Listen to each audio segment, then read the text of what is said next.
Having witnessed productive and interesting technical sessions at the 36th PGIA Annual Congress, we now invite you all to join with the panel discussion, which will commence from now onwards. To moderate the panel discussion, I cordially invite Professor Buddhi Marambe, eminent scholar and senior professor, Department of Crop Science, Faculty of Agriculture, University of Peradeniya. Over to you, sir.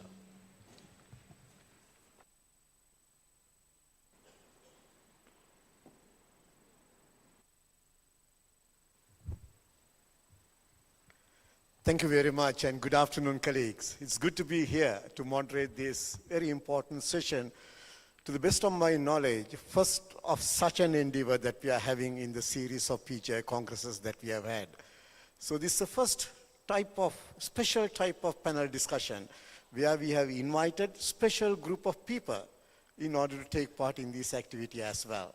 I will let you know the objective of the session, and also will introduce each and every panelist, and you will look at the caliber of the people whom we have got down here to respond not to technical questions, but general questions with respect to development agenda of the country, and to see how international development partners are supporting us, what the work that have been done in the past, and what is in store for us in the future. So I will take pleasure in inviting the first panelist on stage right now. Without telling the name of the person first, let me introduce the person in a different way, in a different style. The member whom I'm inviting brings extensive knowledge from the fields of food and nutrition security with a strong background in emergency operations. That's the key. He has harnessed over 30 years of experience with the World Food Programme, and he spearheads World Food Programme Sri Lanka's activities outlined in his country's strategic plan, which has been developed to support the government in improving food security, responding to emergencies, ending malnutrition, and building resilience of smallholder farmers against recurring climate-related shocks. He began his international career in 1999 with WFP in Iraq. What a place to start a career. Since then, he has also worked in Albania, Sudan, North Korea, Zimbabwe, Rwanda, and Nigeria. Ladies and gentlemen, it's a pleasure in inviting the World Food Programme representative and country director who has been here in Sri Lanka since April 2021, Mr. Abdur Rahim Siddiqui. Please welcome Mr. Siddiqui on stage.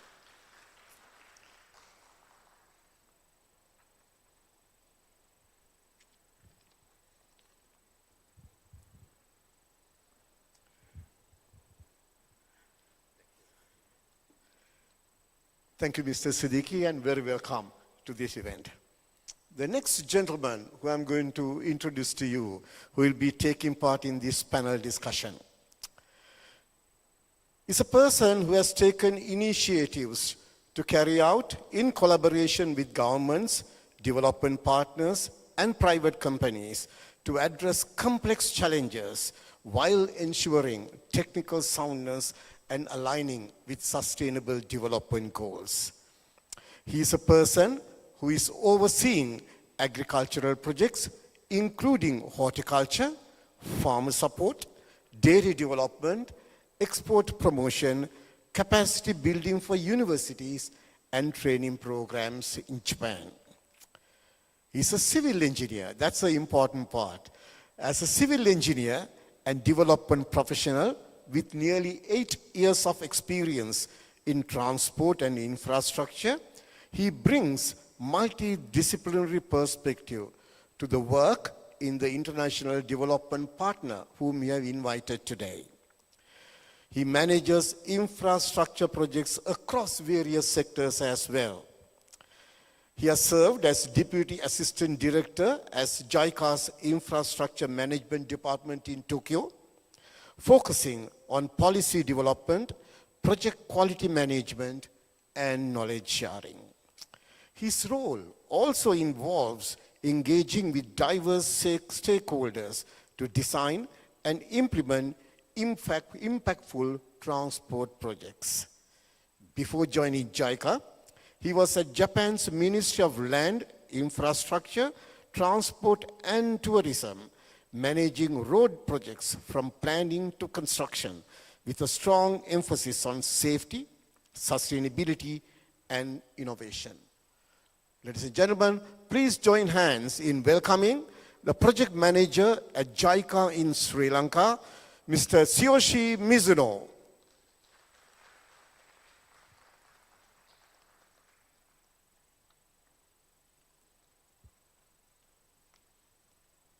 Thank you for joining us, Mr. Mizuno. Most welcome to this event. The third member in this esteemed panel. He began his career in 1993 and has gained experience across both profit and non-profit earning sectors.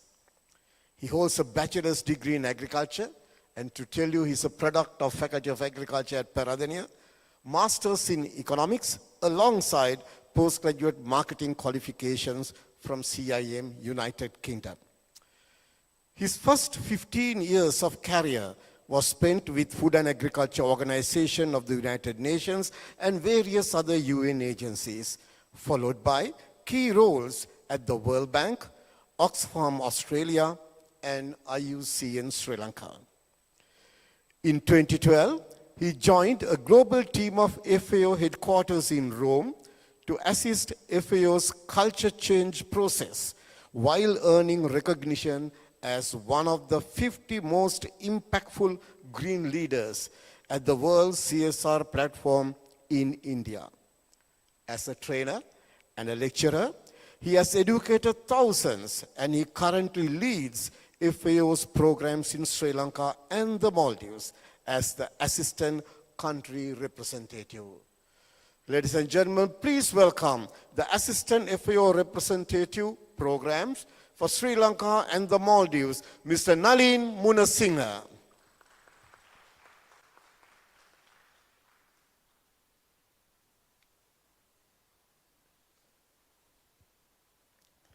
Thank you very much, Mr. Munasinghe. A warm welcome to you as well. The fourth panelist,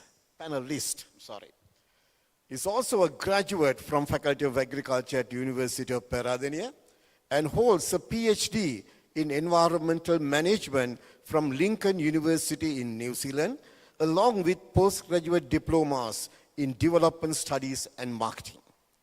He joined United Nations Development Programme in 2014 as the technical advisor for the Sri Lanka Comprehensive Disaster Management Programme, and later served as the Chief Technical Advisor for Disaster Risk Reduction and Climate Change Adaptation.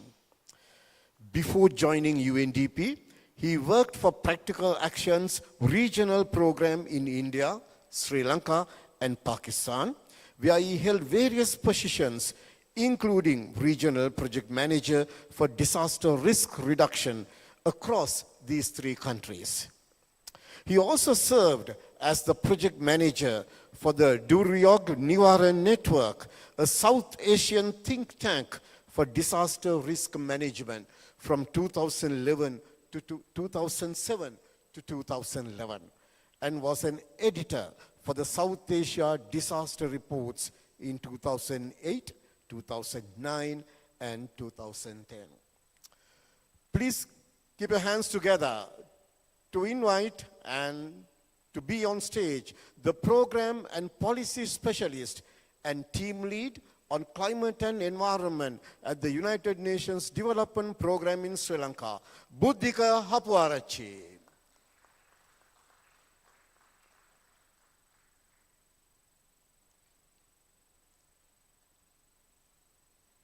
Thank you very much for being here, Buddhika. Warm welcome to you as well. The next gentleman, mind you, this is an all-male panel. Don't get crossed with us because of that. We have requested the representatives to be here. He's also a past alumnus of the Faculty of Agriculture of University of Peradeniya and the Postgraduate Institute of Agriculture, obtaining BSc in Agriculture and MPhil in agricultural economics. He has also obtained his PhD from Deakin University, Australia. He is now at the World Bank, but before joining the bank, he was a research fellow and the head of environmental economics and policy research at the Institute of Policy Studies of Sri Lanka since 2007. He worked for Government of Sri Lanka also at various capacities in various positions. He was a research officer at the Department of Agriculture, an agricultural economist at the Land Use and Policy Planning Division, an aquaculture economist, National Aquaculture Development Authority, and the Director, Competition Promotion at the Consumer Affairs Authority. He's a life member and past president of Sri Lanka Agricultural Economics Association as well. He led the teams in Sri Lanka that developed key policy documents, including the National Adaptation Plan for Climate Change, that was between 2016 to 2025, the National Environment Policy in 2022, and Natural Gas Policy of Sri Lanka. Please welcome the Senior Agriculture Specialist, South Asia Regional Agriculture and Food Team of the World Bank, based in Colombo, Dr. Atula Senaratne.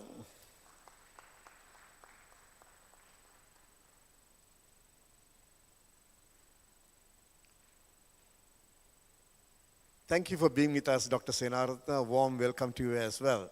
Well, colleagues, ladies and gentlemen, we have the star-studded panelists on stage today. They are all from international development partners, as we call them, from the World Food Programme, from the Japan International Cooperation Agency, Food and Agriculture Organization of the United Nations Development Programme, and World Bank. Excluding me, 60% of the stage belongs to Faculty of Agriculture because they are alumni of the very faculty that we come from. What else to be proud of such a scenario and situation, helping the country in different ways? Well, back to business. This panel discussion is on non-technical matters, I must tell you categorically. We are not talking about pure science here, but we are talking and discussing about development aspects, past, present, and more importantly, what is in store for us in the future. And the panel discussion will have 4 rounds. 2 rounds of questions coming from me, 1 round, depending on the time available, questions from the audience. Probably we can manage about 2 questions maximum, and please have your questions ready on non-technical matters, I must tell you. And any member from the panel can respond to that, depending on the time available. And the stage belongs to me in the first round as the moderator. And the objective of the discussion, I think that I must specify at this stage specifically, is to create awareness among administrators, academia, scientists, and more importantly, the postgraduate students representing various agencies on the contribution of international development partners to the economic development of Sri Lanka. And think that's pretty clear. Round 1. Round 1, we have already allocated about 30 minutes, and I'll be asking a general question from all the members in the panel right now, and each member will get maximum of 6 minutes. That's a long time to respond to the questions. So you can finish it early, but of course we need a general idea coming from you so that for us to understand what's going on with your organizations. And my question for all of you is that I want you to explain very briefly the mandatory operations and recent contributions of your agency, being a development partner, to development of the food and agriculture sector of Sri Lanka. Let me start with Mr. Siddiqui from my right-hand side. Over to you. Thank you very much, Professor Buddhi. Very good afternoon to everyone and my distinguished panel members. It has been an honor and privilege to say a few words in this August gathering.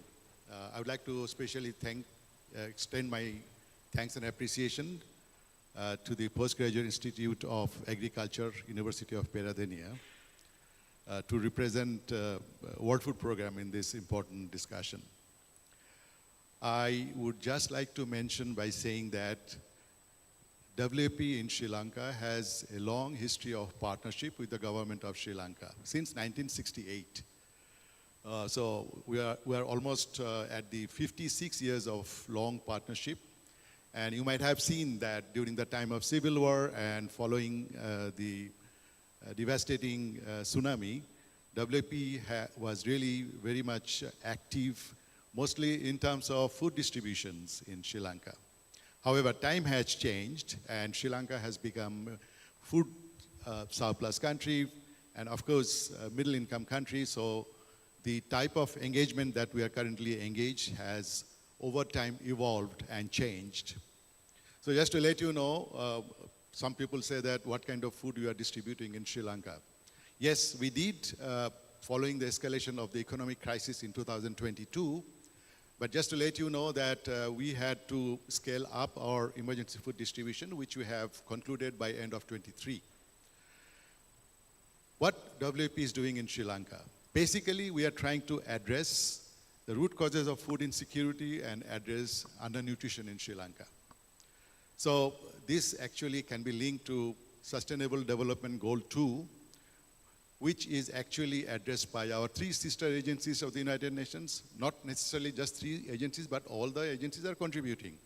However, World Food Program, my brother FAO and IFAD, these are the 3 agencies of the United Nations who are dealing with food security and malnutrition.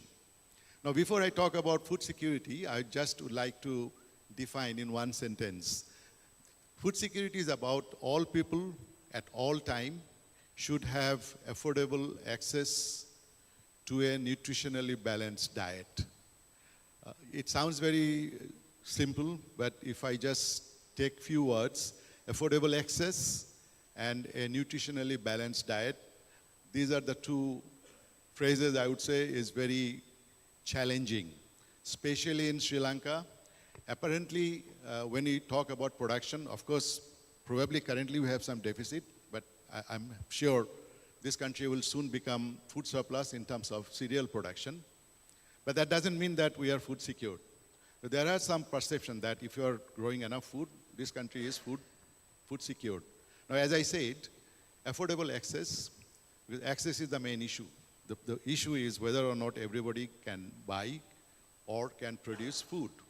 So that's why World Food Program in Sri Lanka is working very hard to make sure that all the cross-section of the population, from the vulnerable cross-sections, those who are below the poverty line should have access to food.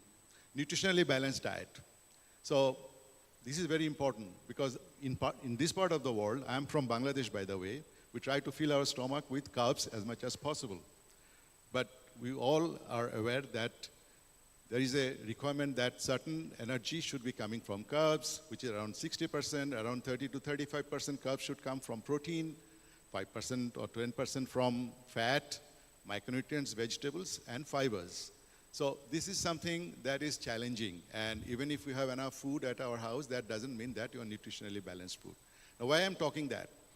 I'm saying about this because we have to combat malnutrition, which is also linked with nutritionally balanced diet, and food security. Now, what World Food Program is doing currently. So I will try to, so what I'm trying to say that we are not just focusing on agriculture. For that, our specialized agency is already there. But we are much more broader to make sure that we achieve those two objectives. So I will start with agriculture first. Sorry, please remind me if I'm running out of time. Okay. So first, we work very closely with the smallholder farmers. Basically, WFP's role is catalytic. We try to provide support to the smallholder farmers in terms of minimizing post-harvest losses. I'm sure you are aware that this is one of the issues, not only in Sri Lanka, but across the world. Number 2, we are trying to provide value chain support in the form of market linkages, access to financial institutions, and climate resilient agriculture. So very briefly, I'm going that. Now, second, we are engaged, what we are trying to link social protection with agriculture. This is very interesting. I just give you two examples. One, what we call the homegrown school feeding project. This sounds to be basically a social protection scheme, but in Rwanda, we are trying to link with the smallholder farmers so that they will be capacitated and will be able to produce enough homegrown food which will be catered to the school children. You know, the government had allocated 100 rupees, but that is not enough to provide a decent nutritious meal to a child. So we are really encouraging the smallholder farmers so that they will be able to produce enough food, and if there's any surplus, they will be able to sell it to the market. The second thing I would like to just mention about Triposha. I'm sure all of you are familiar with Triposha, and we see there's an ample opportunity when we can bring agriculture towards addressing malnutrition in Sri Lanka. So one of the challenges, I'm sure you are all aware, is the aflatoxin level, which is the toxicity that we are all aware of. And WP, with the help of our partners, we are trying to reach out the farmers so that they will be able to produce high quality maize, which will be used for the production of Triposha at an affordable price for the government, and ultimately we can combat malnutrition in Sri Lanka. Probably I'm running out of time, but I'll come back later. Thank you so much. Thank you very much. And that's the views with respect to World Food Program about their involvement and engagement in Sri Lanka. Mr. Siddiqui, you presented the food security term in a simple form, but it's a complex process, isn't it, when you start implementing things on ground? Thank you very much for that explanation given. Let me now move into Japan International Cooperation Agency. We have a representative here with us today, Mr. Tsuyoshi Mizuno, to talk to you about the same question. Let me repeat that. What we want to know is the mandatory operations that JICA has in Sri Lanka and the recent contributions to the development, especially on food and agriculture sector of the country, if you have any information. Over to you. Yes, thank you so much for giving me this opportunity to be here. And my name is Mizuno. I'm coming from the JICA office in Colombo, Japan International Cooperation Agencies. And so, firstly, let me introduce our organization, JICA. And JICA is a bilateral organization, which is one of the world's biggest bilateral organization in the world.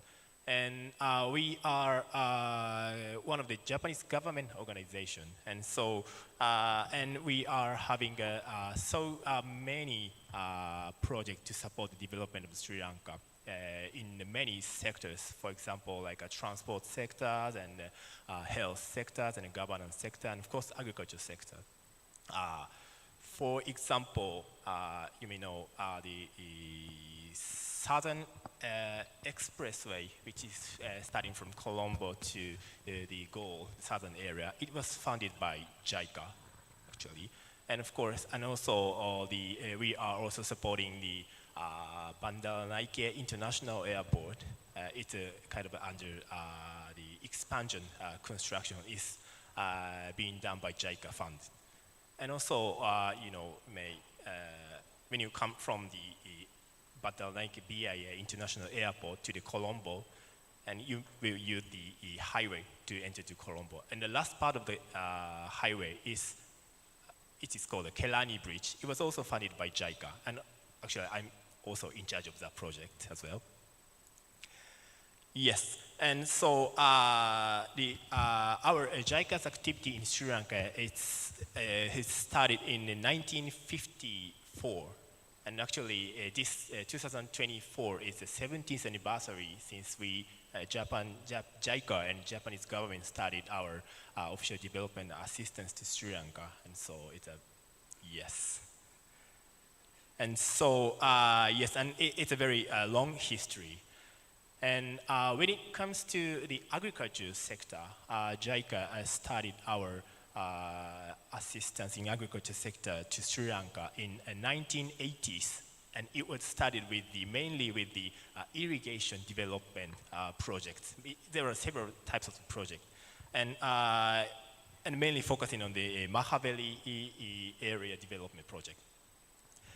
And after that, of course, we have several types of projects after that. And in 1990s, we extended the other sectors in agriculture sector.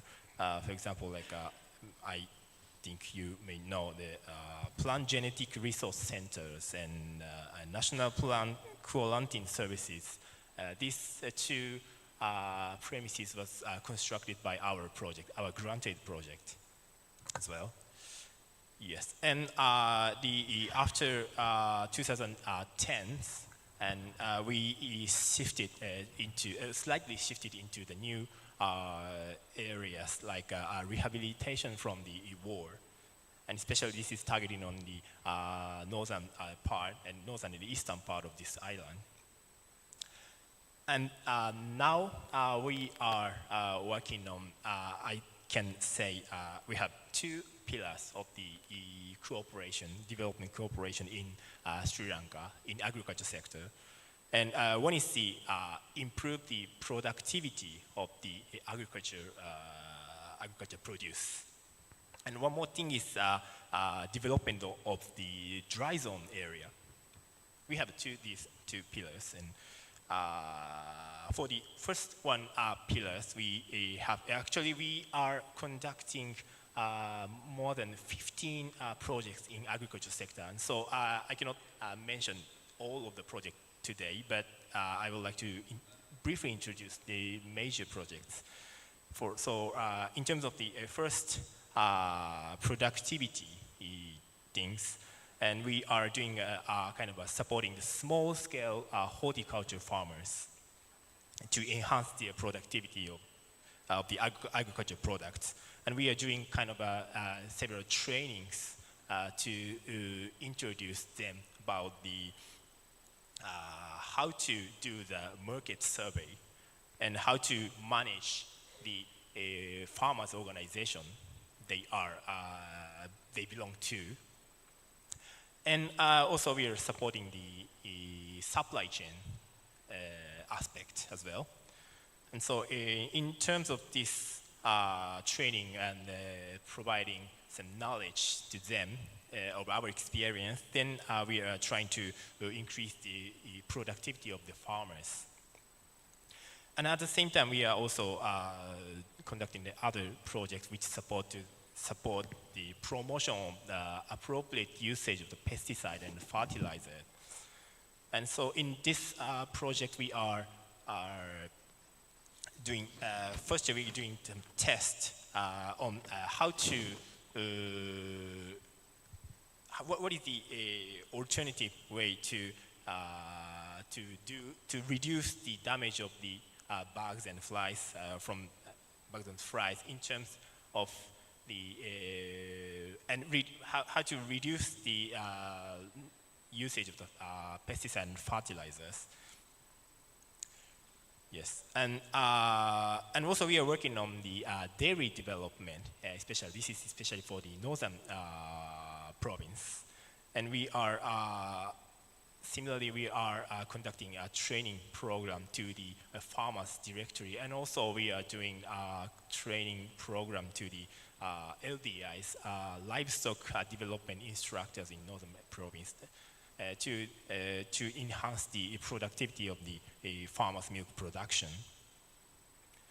Yes, and for the second pillar, the dry zone development is, of course, this dairy development project is targeting on the northern province, and at the same time we are supporting the capacity development of Faculty of Agriculture in Jaffna University.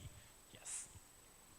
Thank you very much, Mr. Misno. That's Japan International Cooperation Agency, supporting the country right across different development sectors, from road development, agriculture, capacity building, education. So there are a large number of interventions that JICA has got involved in. Let me move on to Food and Agriculture Organization now. Mr. Nalin Munasinghe, I don't think I have to repeat the question, but we would like to know about the FAO's perspective on this. Over to you. Thank you very much, sir, and very good afternoon to all of you and my members of the panel here, colleagues. So it's really interesting to see how much of work as development partners we do, and we are yet to hear from another two gentlemen here as well. When it comes to FAO, in the UN family, FAO is a technical agency where we provide technical assistance to the government and also the private sector, maybe the civil society, the requirements. On their technical requirements, we would try our level best to facilitate whatever they want. Basically, FAO gives this support in 4 sectors. Actually, 2 sectors coming under agriculture, that is crops and livestock, as we all know, our bread and butter.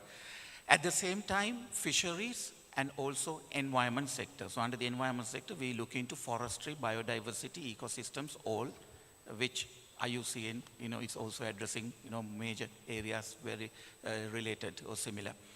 Under agriculture, among many projects and initiatives we have already started with the government, let me take a few so that you would understand the nature of the work that we do. Say for an example, one of the biggest problems, the current government just appointed, maybe not even 2-3 days properly.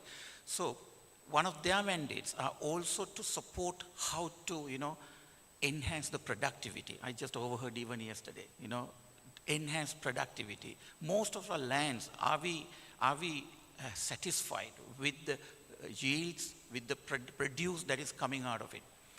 FAO, on the request of the government, has now, with the support of USAID, brought $10 million program in order to see whether how much we can, get out of this, say, unproductive, marginalized, land segment. So in a pilot project of 10,000 hectares of paddy lands, we are trying to take 2,500 out of it, all unproductive, marginalized, selected based on criteria, agreed with the government. Take out and try to introduce high-value cash crops, where almost farmers would be better, earn income, for sure. But obviously, not to compromise, with the existing 7,500, we want at least the same yield that the 10,000 had given, or more. And for that, we are supporting farmers with new technology, especially modern agricultural practices, GAP, IPNM, all these training inputs needed to the level of need, and at the same time to bring technical expertise from maybe other parts of the world. So just to see whether this model works, and government is waiting to see the results. And that's one I'm just bringing you here. So where while you diversify, at the same time you try to see the productivity could be enhanced with the available land so that you get more food with less inputs. If I bring into the livestock sector, we support the dairy industry, especially with the animal feed, say grass, you all know that, right? As we have learned, in our system here, number of things are happening, right now. We try to improve by, improve the national level feed, system for the dairy by bringing new varieties, 3 varieties from outside the world, and to support the sector, including laboratory accreditation to support DAPH and the veterinary sector in this country. In the fisheries sector, the major support FAO is giving, obviously, to make the entire fisheries sector climate resilient now. We have produced some unsinkable boats. You might be wondering, what do you mean it will never capsize. Everyone would like, you can also go to the high seas in that boat. It will never capsize. Latest technology, especially targeting the rough seas during, bad, difficult times for our fishermen. And we also have introduced a simple gadget where you can fix to multi-day fishing boats, which goes in the high seas for 2 months. After all, when they come with, 5,000, 10,000 metric tons of fish. But, we need to support, because when you get 100 kilos to the shore, only what? Say 60 kilos, 40, 50 kilos will only have the highest value. The rest is basically discarded, or maybe you convert into dry fish because of the quality loss. So we have supported them with cooling systems, these high fuel efficient technology devices, etc., etc. And in environment sector, we are trying to bring national level discussions, knowledge, capabilities, and strategies that we have always discussed down to the real needed provincial level.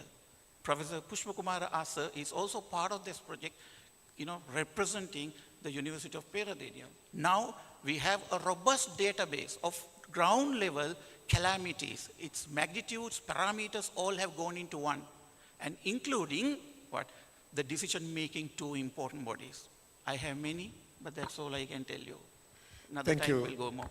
Thank you very much, Mr. Nalim Munasinghe. That's a good account of activities. You are an agency that supports Sri Lanka on technical aspects, coming through technical cooperation projects. And thank you very much for giving that guidance and information. And interestingly, Mr. Munasinghe, in Sinhala, people have a lot of problems in translating and to identifying WFP separated from FAO. From Loka Ahara Vedasatana to Exat Jatinge Ahara Kushikarma Sangvidane. So those are two different things, and people in most of the cases get things mixed up. But we really know the activities that you do, and thank you very much. Now for the more development aspects, we have a representative, Dr. Buddhika Hapuarachi from the United Nations Development Program. Same question, Buddhika, over to you. Thank you very much, Professor Marambe, and good afternoon to all of you. And thank you very much for this invitation, and I'm really pleased to be here with this esteemed panel. The operations mandate for UNDP, being the development arm of the United Nations, we don't have a local national mandate. The mandate comes from the global mandate.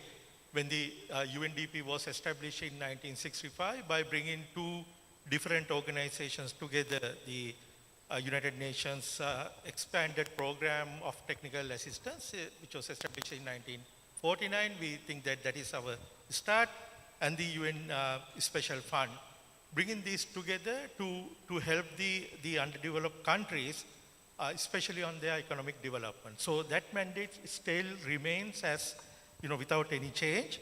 But after that, in 1980s, there were a few other areas incorporated into the mandate, especially democratic governance, rule of law, inclusive institutions, and especially after 1992 Earth Summit, the environment sustainability and climate resilience were also included into UNDP's mandate. So it's broad area. So we are not directly working for the agriculture sector, but because we are working on poverty reduction and economic development, especially when it comes to the rural sector, automatically we are targeting the agricultural communities, and because of that, our programs, substantial amount of our resources being channeled to agriculture and food security related programs. We are working in 170 countries on these areas, especially in Sri Lanka. Over the last 55 years, we have been working under three thematic areas. One is on inclusive governance. This is the area where we support parliament and independent commissions, the justice sector reforms, anti-corruption, and especially on women empowerment related programs. We also have a new program on sustainable growth. This is specifically, after the sustainable development goals have been launched, now we are talking about this very important principle of leaving no one behind.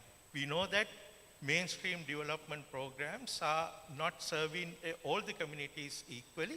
There could be, some people left out from this system. So this particular pillar, sustainable growth pillar, is specifically targeting non-social equity and social protection related matters.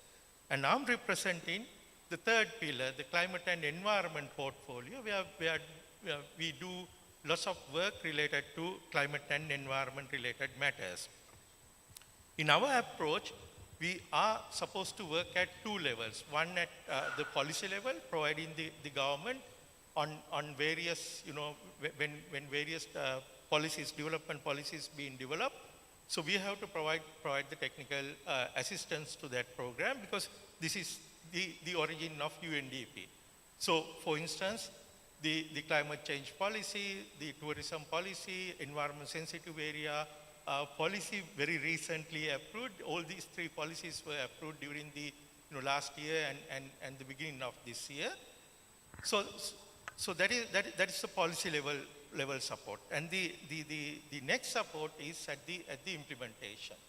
UNDP is also helping the UN system to implement most of their programs, because we have country officers in the 170 countries where we represent our presence.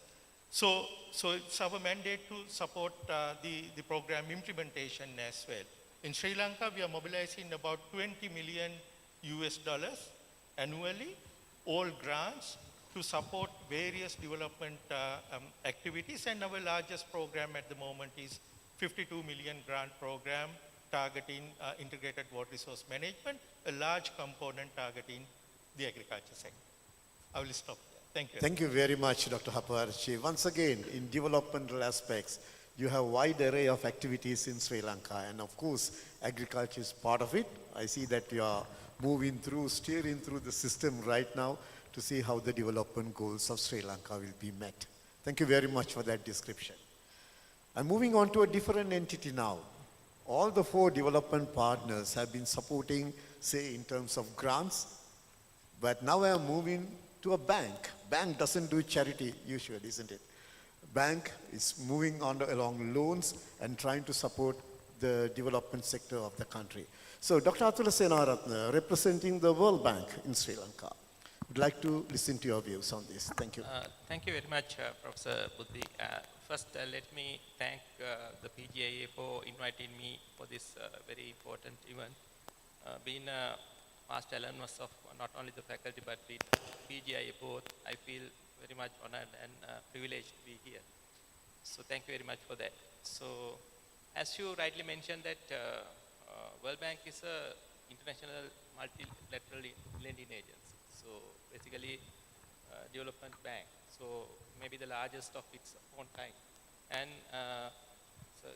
so one of the twins of the so-called Bretton Woods twins with IMF. It has been established in 1945 after the World War II. Sri Lanka is, the World Bank is in operation from nearly now 70 years. World Bank is mostly known for having this lending operations, basically the investment project financing, and we have some other instruments like development project financing, and then of course we have some knowledge and technical assistance support, which are mostly not loans but grants again. So World Bank's, the major objectives is identified as to reduce the extreme poverty and increase the shared prosperity. So within this broad theme, World Bank has a multi-sector portfolio in the country. So it is not covering only the agriculture sector, but it covers all other sectors with over a couple of billion portfolio in Sri Lanka, covering areas like energy, highways, local government development, digital development likewise. So agriculture has been a cornerstone of this agenda. So it used to be a very important area in the Sri Lanka program, Sri Lanka portfolio in the of the World Bank. The World Bank focus on agriculture sector development is at the moment rotates around 2 major concepts, that is modernization of the sector and building the climate resilience. So at the moment we have 2 major projects covering this IPF, investment project financing projects covering these 2 areas. Many of you know that agriculture sector modernization project, which is to be closed very soon. And then there's another ongoing project, climate smart irrigated agriculture project, which is to continue for another 1.5 years. So in addition, this first project, so we are focusing on mostly value chain development and providing smallholder farmers supply side support to make them market ready. So to become a commercial farmer. So it has 2 components. One, associated at the moment with all World Bank projects are implemented by the government agencies. So then this SMP project has two major implementing agencies, Ministry of Plantation, one component. The other project, component 2, is Ministry of Agriculture. Then this Climate Smart Irrigated Agriculture project, which is focusing on village tank cascade areas in the country, which has been identified as the climate hotspots. So it is operating in 11 climate hotspots, where that our sister organization World Food Program help us to identify these climate hotspot areas together with technical support from UMI. That has happened somewhere around 2019-2018. So I was not in the bank at that time. So, so the World Bank works in cooperation with other development partners and very closely associate with them. In addition to in investment financing operations I had just mentioned, at the moment we have two technical assistance projects. In the World Bank we used to call this Advisory Services and Analytics, ASA project. So we have two ASA projects. One is Agriculture Sector Review and the other one is we call it a trust fund project called ProGreen. So agriculture sector review is basically focusing on reforming the agriculture, identifying policy options for reforming the agriculture sector. So our faculty members helped us to develop this more technical outputs for this project. And then we have another project, ASA project called ProGreen, where that we try to identify the landscape management solutions, covering the governance as, solutions, landscape management, land use mapping, and trade-off analysis in the landscape, dry zone landscape. And those components focusing on bringing in a landscape management solution for land degradation issues in the dry zone areas of the country. So I'll stop here then. Thank you very much, Dr. Tulasena. The World Bank, looking at the modernization aspects of agriculture in the country. I know you are working a lot on climate resilience and try to see how the farming systems being developed further. And it's good to learn that about your technical cooperations as well. So it's a blend of activities that you have in Sri Lanka in terms of development. Well, that ends the round one. Colleagues, I'm moving on to round two. Still, I have the authority in asking questions for the time being. And round two is, again, a common question. The common question to all panelists is, you spoke to us, you gave us a picture, a brief overview about the activities that you do in Sri Lanka. But there may be a landmark event that you want to hop on further from each of your interventions that you had in the country. So, Mr. Siddiqui, from the World Food Program, what is your expression here about a landmark project that you want to highlight further? Thank you once again. I'll be hesitant to call it landmark. Yes, we do work, but whether it is landmark or not, I'm not very sure. If you had asked this question last year, I would have said that yes, WFP had assisted 3.6 million people during the year 2022 and 23 in terms of reaching out through in-kind food, cash transfers, voucher distributions, and also we provided support to National School Meals Program by providing fortified rice and dal, and we have provided maize for Triposha production. But those, I just mentioned that those have been discontinued since 2003. So when we are now working with the government, it's basically providing enabling support and capacity strengthening support. I would be humble to mention two interventions that we are currently working over the last year. Number one, it is not related to agriculture, but it is related to food. I would like to mention about rice fortification. As you are probably aware that this country, in Sri Lanka, even before the COVID crisis, historically the nutritional status is alarming compared with the region, other countries in this region. So one of the projects that we have been successful to implement is rice fortification for National School Meal Program. So our current target is up to reach out 500,000 students. And not only that, over the period of next years, we should be able to reach out all the students who will consume rice fortified with iron and folic acid. Another, I would say, success is that we are trying to produce fortified kernels, which is the ingredient for fortification. Normally, traditionally, it has been imported from India or other countries, but we are trying to produce it locally. And very briefly, we have also provided support to maize farmers for their value chain support. We have trained the smallholder farmers in terms of harvesting, in terms of market linkages. We have provided training to the aggregators, the way they collect and transport and store food. And we have also provided training to the government officials on post-harvest management training. I think I'll stop here. Thank you. Yeah, thank you very much. I mean, there are things every organization can hop on, isn't it? Telling that we have contributed a lot for the development of a nation, being development partners, international development partners. Thank you very much for highlighting those issues.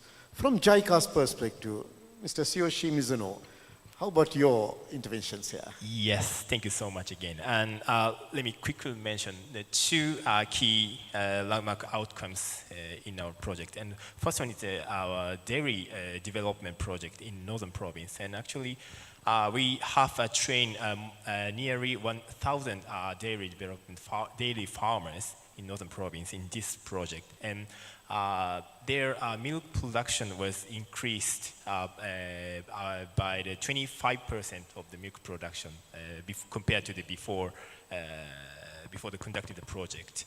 Yes, and also, as I mentioned, we are doing the small-scale horticulture farmer supporting project as well.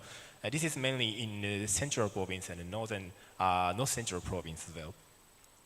And in this project, we are also conducting training to the farmers, and we have done the training to nearly 1,000 farmers, horticulture farmers, and we also their selling price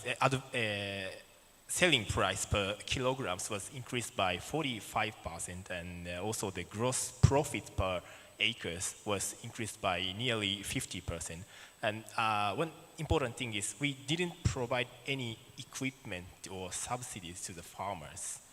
We only just shared our knowledge and how to do the market survey of things. And so this is what we have done in these recent years. Thank you. Thank you very much. Knowledge sharing is a key, isn't it? Rather than giving subsidies, equipment, and material. That will lead to long-term positive outcomes always. And thank you very much for bringing this into effect. Mr. Munasinghe, from FAO, what is the outcome that you can hop on, for example, about your interventions in Sri Lanka? Would you? Right. Thank you once again. Thanks, PGIA, for the opportunity. Now, after multiple events, as we all know, starting with COVID, and then, even little before COVID, I'm sure we had this government policy, the banning on fertilizer, COVID, economic crisis. Then we all remember, we lost even our own rice. We had to depend on other countries. So in the recent past, what FAO, has achieved as an important event at this moment is the ability for us to get farmers back to field again. So we assisted over 1.2 million farmers. Each and every farmer in the country was given, number one, the fertilizer, but sustainable use of fertilizer. We gave them training on how to use those fertilizers. They utilized them properly, and they started, coming back to business. And because of the UNI, we eat today our own rice. But unfortunately, you all see, government is importing rice again. Why? Because our internal problems now. So why? We have some issues. So the FAO will consider, maybe I will, let you know a couple of things in future, but obviously, our main achievement in the most recent past is that the ability of getting all farmers down to the track. Thank you. Thank you very much. As you said, getting back farmers holding placards by the roadside back into the field to do agriculture It's a big achievement, I do understand. And thank you very much for supporting the country by providing the necessary inputs that we required at a given time. So that's something that if you can always have a cherished memory with respect to the development activities in Sri Lanka. Going into United Nations Development Program, I'm sure you have a lot to talk about, but we'd like to know one or two items that you can once again talk with pride. Over to you. Thank you very much, Professor. I will select an example on an ongoing dry zone project on climate resilient integrated water management. The project is specifically targeting about the target beneficiaries is both direct and indirect, about 2 million, out of which about 770,000 direct beneficiaries.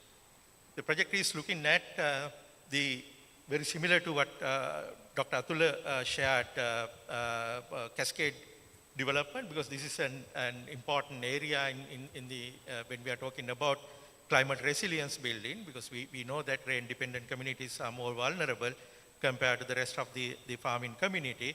And the project is looking at upgrading cascade systems, providing climate smart agricultural support, both capacity and input wise, and also looking at drinking water, because it's a more integrated water management project.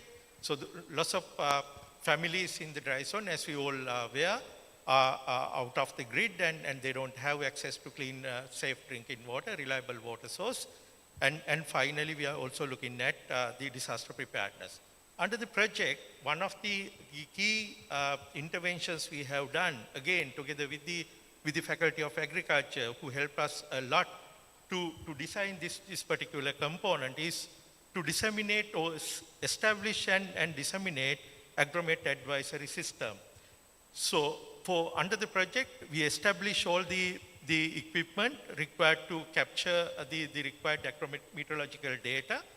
This includes the automated hydromet stations, full weather stations, rain gauges, flood level gauges, and reservoir gauges. And we work with the meteorology department, agriculture department, natural resource management center, and also with the local the stakeholders to co-create climate advisories based on the need of these localities. And through the project, we managed to, together with the government led the entire process, establish the system. Now the farmers are receiving continuous climate information, plus climate information means seasonal forecast, plus agromet advisories for them to plan their seasons as well as plan their agronomic practices. So this has now been, we have seen this as, making a big impact on how farmers are, using data for their agricultural practices, and also the long-term impacts about, the climate resilience and their productivity. Thank you very much, Dr. Apwarachi. Yes, indeed, in a changing and a variable climate, this climate advisory plays a massive role in terms of future planning and so on. And I'm sure that has helped a lot the Sri Lankan farming community. Whether it has reached the overall last mile, as we call it, is something that we have to assess. But the way it has progressed right now, it's commendable. Thank you very much for that. World Bank, once again. I know you have already come up with, Dr. Atula Senaratne, with a lot of large-scale investments with respect to agriculture. I'm sure you have a lot to speak about, but let's get one important point so that we can say that this is the contribution that the World Bank has made to the country's development. Over to you. Maybe two. So, from the I think both projects I have just explained that Agriculture Sector Modernization Project and CSIP are pioneering in some ways in Sri Lanka. So in case of SMP has been instrumental in bringing in some modern technological packages with the help of international service providers as well as national agriculture implementing agencies. So some of them have become very much popular and very high productive technologies and gaining the farmers' trust and making them prosperous in a number of areas now. So there that we introduce this for the first time in Sri Lanka that PUC model, public unlisted company model as a farmer institution or aggregation unit to bring the farmers into the market. So this is from the value chain development side of the SMP. Then in case of, as Dr. Buddhika mentioned, that CSIP is quite similar to what the UNDP project is doing, but we introduce some developments so that we introduce CSA model for improving the climate resilience into the cascade system, taking this cascade research base into a large scale implementation, where that we are trying to develop now a governance model based on cascade management committees. Again, that we have some commonalities sharing from the UNDP project. So based on this development, we are now planning our next series of projects, where that the first project is what we call this IRDCRP, Integrated Rural Development and Climate Resilience Projects, now in design stage. We try to build up based on our positives from this ASMP and CSI. Thank you. Thank you very much, Dr. Senaratna. Dr. Buddhika was talking about no one is left out. So nothing is left out, for example, in your case, right? You build upon the good results that we have got to make sure countries' development will be in the correct path. Thank you very much for letting us know about it. Well, that ends the first two rounds. As I told you, the third round is for the audience. Depending on the time available, well, we can go for one question, for example. I'm sure mics are ready. Okay, I will give Madam a chance. I saw Professor Vireva even raising hand before I start asking the question. So I will give her a chance first and then come back to Professor Deepthi Bandara. From all male panelists, all female audience will be asking questions. So two females will be given a chance. Professor Vireva, first.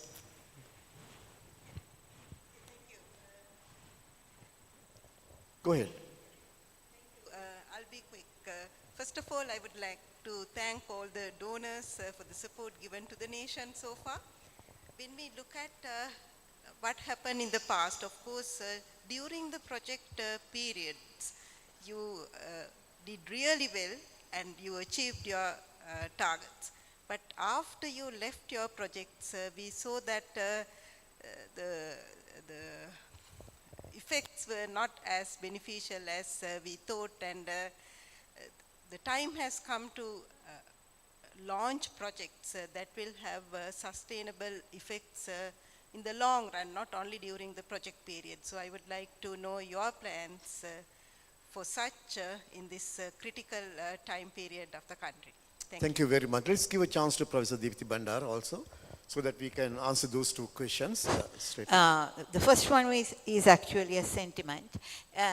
Listening to all five of you, it's quite amazing as to why these interventions do not have the impact that they should have, and that our agriculture and our farmers are still where they were like when I was a student.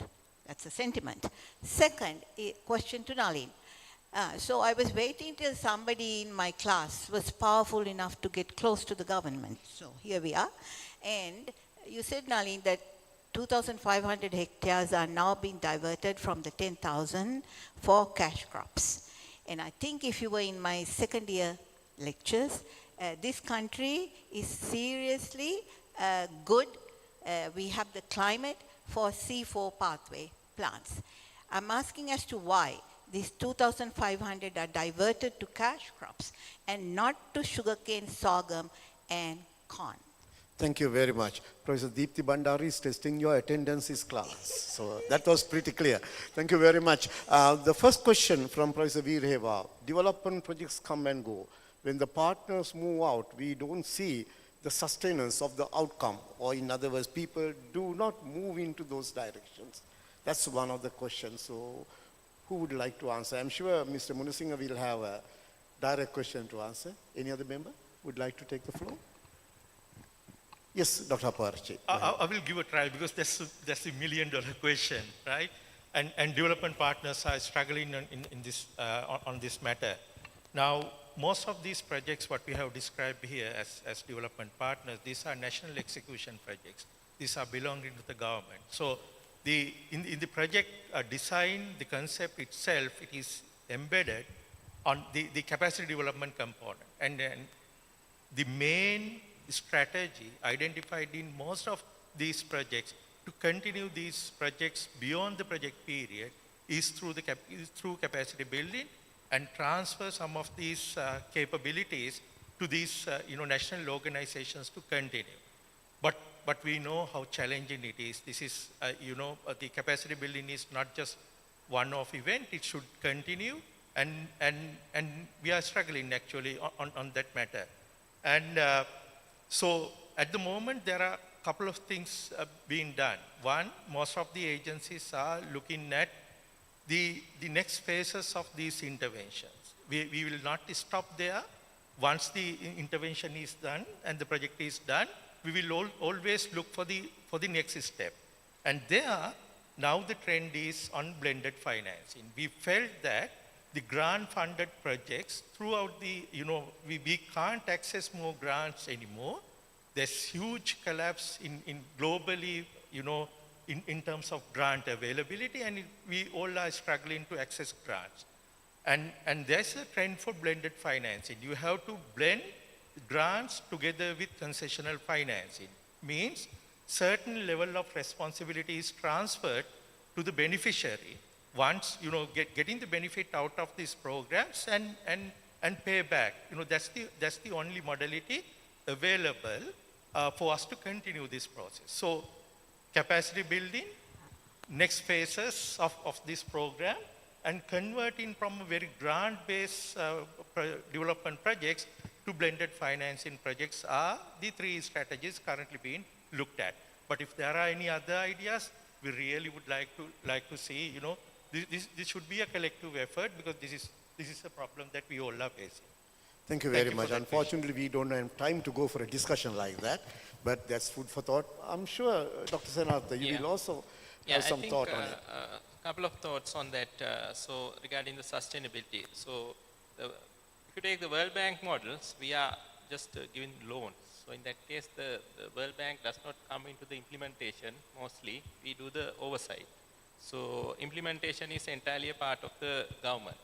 So it is being carried out by implementation ministries with the support of project management units and other governance mechanisms. So as for the sustainability, it depends on the type of the intervention or investment. I think if you say that some infrastructure investments, mostly even after the project, it is being used and giving the rewards to the economy. And then if you take the irrigation infrastructure, if you take the roads infrastructure, energy. But sometimes these soft developments, we see that most of the time that this institutional development and sometimes this production supply support, side support for the producers and things like that fall short of the expectation because of this model. Mostly I see that model adopted by this implementation of that. So we used to have this PMU model that the externally hired model, project management units to implement these systems. Sometimes at the end of the project, no one is to take the ownership of the project. So at the moment, I think the government is seriously considering about changing that model, that development, implementing agencies themselves take the implementation role with maybe the externally hired consultant and specialist as of the necessity. So if we are to go into that kind of model, maybe that I think this sustainability issue may be rectified to a certain extent. Yeah, thank you very much. Mr. Munasinghe, there's a pinpoint questions. Yeah, right. Yes, madam. First I need to tell you, one of the three crops you said, corn is already in. Government has selected it. The other two, as I told you, these lands, the 2,500 and 10,000, they've been selected on criteria. So it's locations are very important. This is in intermediate and dry, where the other crops also can be grown. So we just started. We have 3 more years to go, right? 4 districts being identified, but it's True, good. Let's see whether the other two also could be included. But government has to prioritize. Corn is already there. Second thing, obvious, madam, just at one point, most of our projects, maybe not World Bank, but other 4 agencies, we do pilots, models, and we test. Models always work, but then scaling up is the problem. And that has to be done by the government always. I'm not trying to say that they don't do, but government has to be further supported, maybe with finance, maybe with capacity, with policy support, institutional framework, infrastructure. These are all there. So slowly, if it moves well in future, so we will see that things might further support into these models to be taken up, which we are very much particular in, say, bringing this to the attention of the new people. So let's see. It's hopeful, but we can't do always. We can't implement projects overall in the country, but we pilot, we test, prove, and hand over, something like that. Thank you very much. Yeah, thank you very much, Mr. Munasinghe. Let's move on to round 3 because of the interest of round 4 because of the interest of the time right now. In round 4, I'll be asking a general question, but about the future, your planned interventions that you have for Sri Lanka. Sometimes it can be unfair to ask this question looking at some mandates of different agencies, but still, there should be certain things in the pipeline. Some people have already mentioned about it, but we would like to know more within a time span of 3 minutes max. So the question starting from Mr. Siddiqui from WFP is, we want to look at a highlight, or in other words, a very brief presentation about the planned interventions of your entity to uplift the overall economy, or if possible, for food and agriculture sector specifically, that you are planning to do in Sri Lanka. Over to you, Mr. Siddiqui. Thank you. I believe the title of this gathering is Precision Agriculture Towards Sustainable Food Systems. Perfectly fits into our vision and the upcoming objectives that we are implementing in this country. WFP is one of the, I would say, advocates for transformation of current food systems. We believe that there are ample opportunities the way food is produced, processed, transported, and consumed. So in every aspect, WFP in Sri Lanka will be working closely to make sure that we have transformative system which is sustainable, which is equitable and resilient. Having said that, our particular focus will be on food availability and access. I'm highlighting the word access more because we would be working on the social protection sector. Social protection and food security are interlinked. Number 2, we will be focusing on nutrition. That will be our core mandate to make sure that this country can really fight back malnutrition. Number 3, that I would like to mention that we will continue to provide support to value chain support to the farmers on the post-harvest side. Some people ask that what is the boundary line between WFP and FAO? And as you rightly mentioned, FAO is a technical organization. Basically, they are extensively involved in food production, increasing food productivity, but we take the responsibility or our mandate on the post-harvest side, value chain in terms of making sure that the quality of the food is not wasted. Last but not least, we will also focus on minimizing food waste. I'm not saying food waste is part of the overall food harvest loss, but we'll particularly focusing on food waste. Having said that, I would just like to mention that we will be taking up projects which we call adaptation against climate change. Smallholder farmers are regularly affected because of these shocks, because of climate change. It could be drought, it could be floods or landslides. So we are working hand in hand. There is a regional project with India and Sri Lanka, so we will be implementing that. We will be working with the smallholder maize farmers for the production of triposha, making sure that this country will be able to produce aflatoxin. It will not be aflatoxin free, but within the limited permissible limit, so that will be produced and will be used. Number 3, we are capacitating the government to enable to carry out their more own food security assessments. When the economic crisis happened in 2022, the common question that everybody was asking to WFP and FAO what is the percentage of food insecure population in Sri Lanka. So we are working at the national level, at the local level, to make sure that this ability is sustained for governments making own decision, not for international community, but to make sure that they are. Anyway, I'll stop here. Thank you so much. Thank you very much, Mr. Siddiqui from WFP. Let's move on to JICA. Mr. Mizuno, over to you. Yes, thank you very much. And as Madam mentioned, the sustainability after the completion of the project is the most important point, I think. And so in that sense, our way of training to the farmers can be one important key to the sustainability after the completion of the project. And actually, this our way of training, just sharing our knowledge and experience, no subsidies, no equipment. It's invented and developed by JICA in more than 10 years back in African country, Kenya. And actually, we call it this is SHEP approach, S-H-E-P, SHEP approach.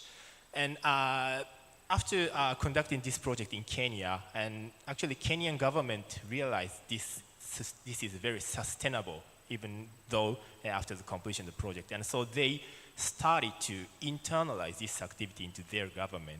And they are doing their activity without our support. And so if we can do this activity in Sri Lanka, then it will be a very good, successful practice. Thank you so much. Thank you very much, Mr. Mizuno. Mr. Nalin Munisinga, what is in store for us from the FAO side? So, in terms of FAO, in achieving FAO's mandate of, say, national food security, in the next 5-year strategic action plan, we call it CPF, Country Program Framework, FAO highlights 3 words. Let me take in that way: private sector, technology, and more space for policy. I'll bring 3 examples very quickly. For the private sector, we have, actually it's first in that kind in the world for FAO. We have joined hands with DFCC for a $110 million program to make climate resilient the entire fisheries sector. First time at FAO. So private sector is very important for us. We are trying to bring more and more partnerships, and that is where the money is, number one. That is where the sustainability come in, madam. So that they will take, we change, they don't change, they are here. Number 2, the policy space. Many opportunities. There are still a lot of, Sri Lanka has policies, but enforcement, we have problems. But revisions needed. So, alignments needed. One is that we are trying to support the government of Sri Lanka with the national food safety and control policy. All food that we produce will go waste if safety is not addressed. Very important. And number 3, technology. Everyone talks about technology, but technology that could really support to produce by the relevant parties on the ground. This is very important. So the sustainable, user-friendly, enable affordable technologies are the ones we are trying to do. The Rice Rethink project that we just started has tried number of technologies to be introduced to the relevant communities. Thank you. Thank you very much, Mr. Munisinga. Dr. Apuarchi from the UNDP end.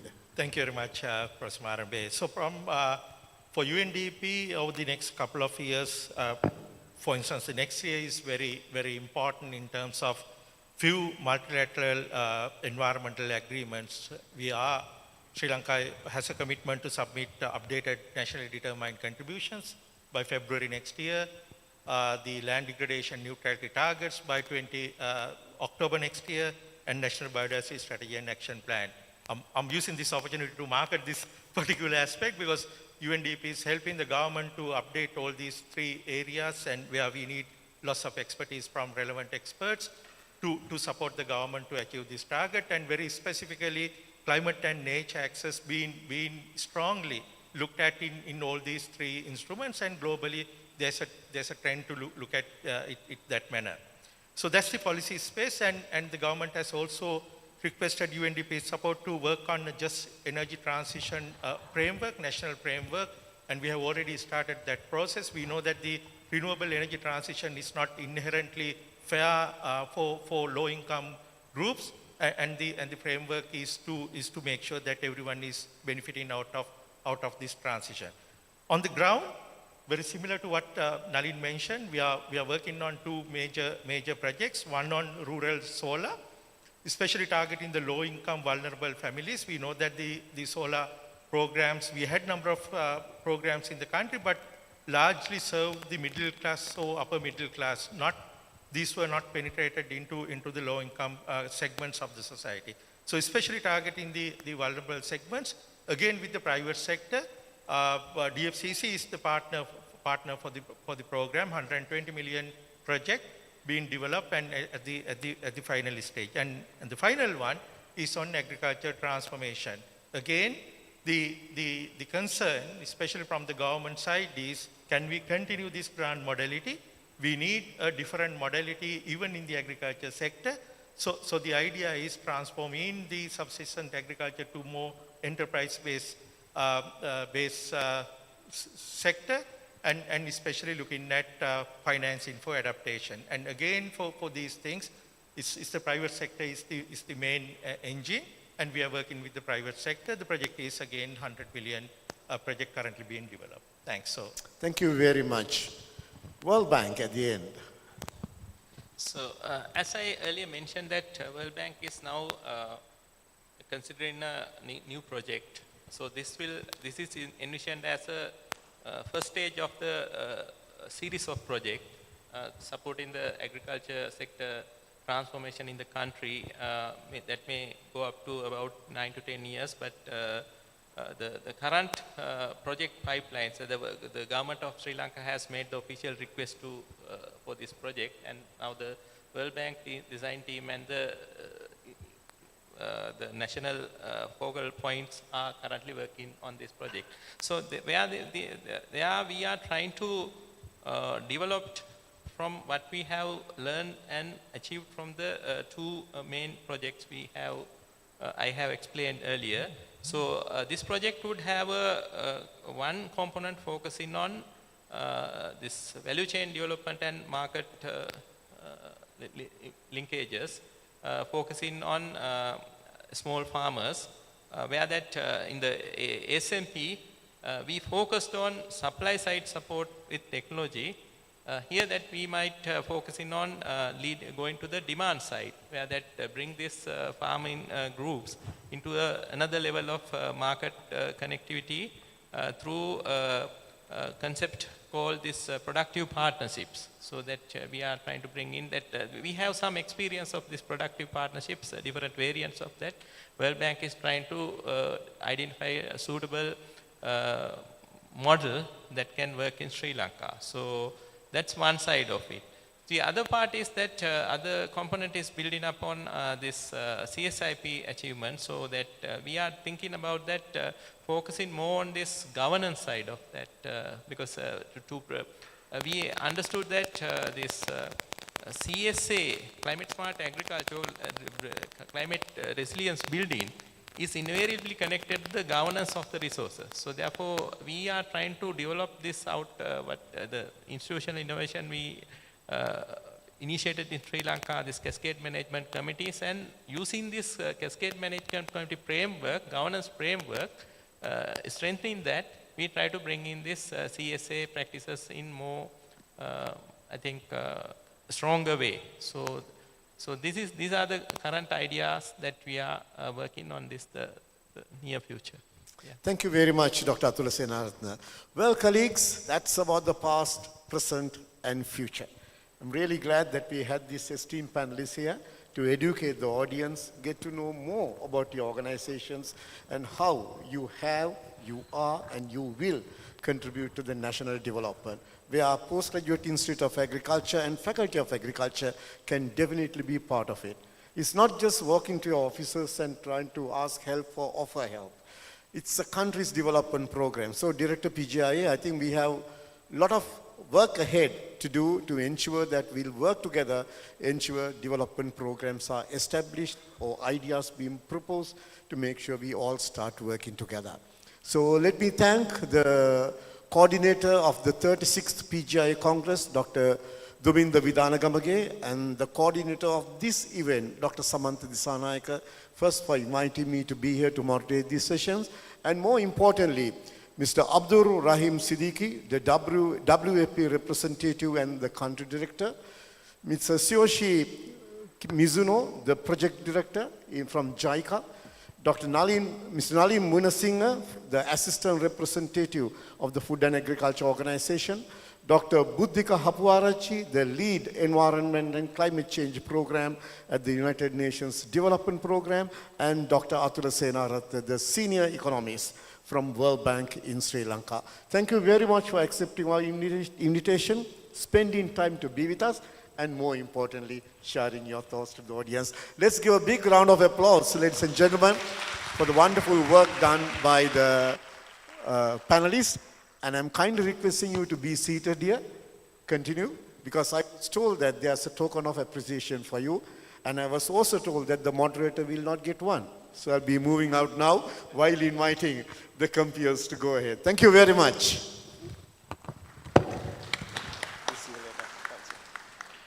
We thank Professor Buddhimarambe for moderating the panel discussion and all the panel members for their valuable insights and contribution. To give away the tokens of appreciations to the panel members, I cordially invite Professor D.K. N.G. Pushpakumara, the Director of PGIA.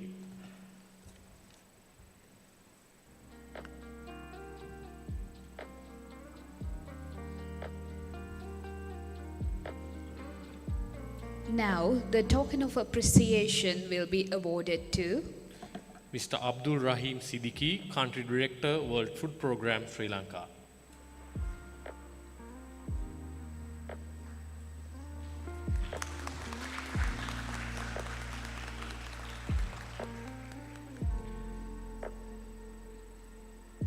Mr. Nalin Munasinghe, Assistant Representative, Programs, Food and Agriculture Organization of the United Nations, Sri Lanka.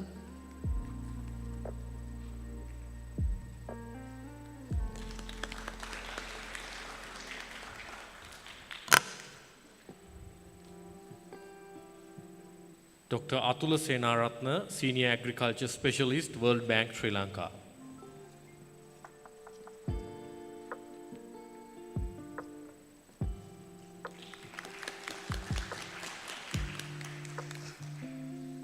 Mr. Mizuno Tsuyoshi, Representative, Japan International Cooperation Agency, Sri Lanka.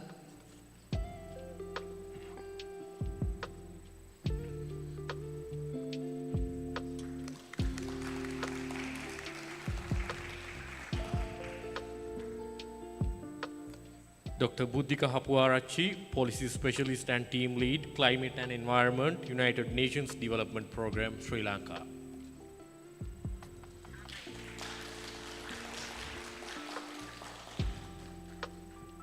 Thank you, sir, and thank you, everyone.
We are glad to have you all here for the closing ceremony of 36th Annual Congress of Postgraduate Institute of Agriculture, University of Peradeniya.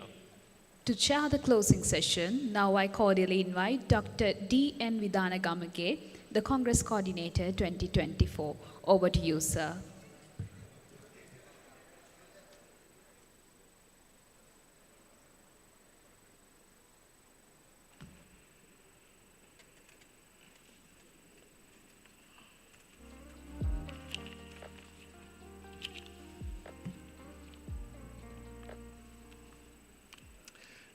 Good afternoon, ladies and gentlemen. So now we have come to the end of the 36th PGIA Annual Congress. So we're going to start the closing session today. According to the agenda, so it is the time for me to introduce our distinguished alumni speaker of the 36th PGIA Annual Congress. The PGIA has produced numerous graduates who serve in both nationally and internationally in various capacities. As a part of our tradition, the Congress Organizing Committee invites a distinguished alumni to share their insights and experiences, reflecting on their journey and career pathway. This year, we are honored to have Dr. Charmaine Vidanage as our distinguished alumni speaker. Now, I would like to cordially invite Dr. Dilini Hemachandra to read out the citation for Dr. Vidanage. Over to you, Dr. Hemachandra.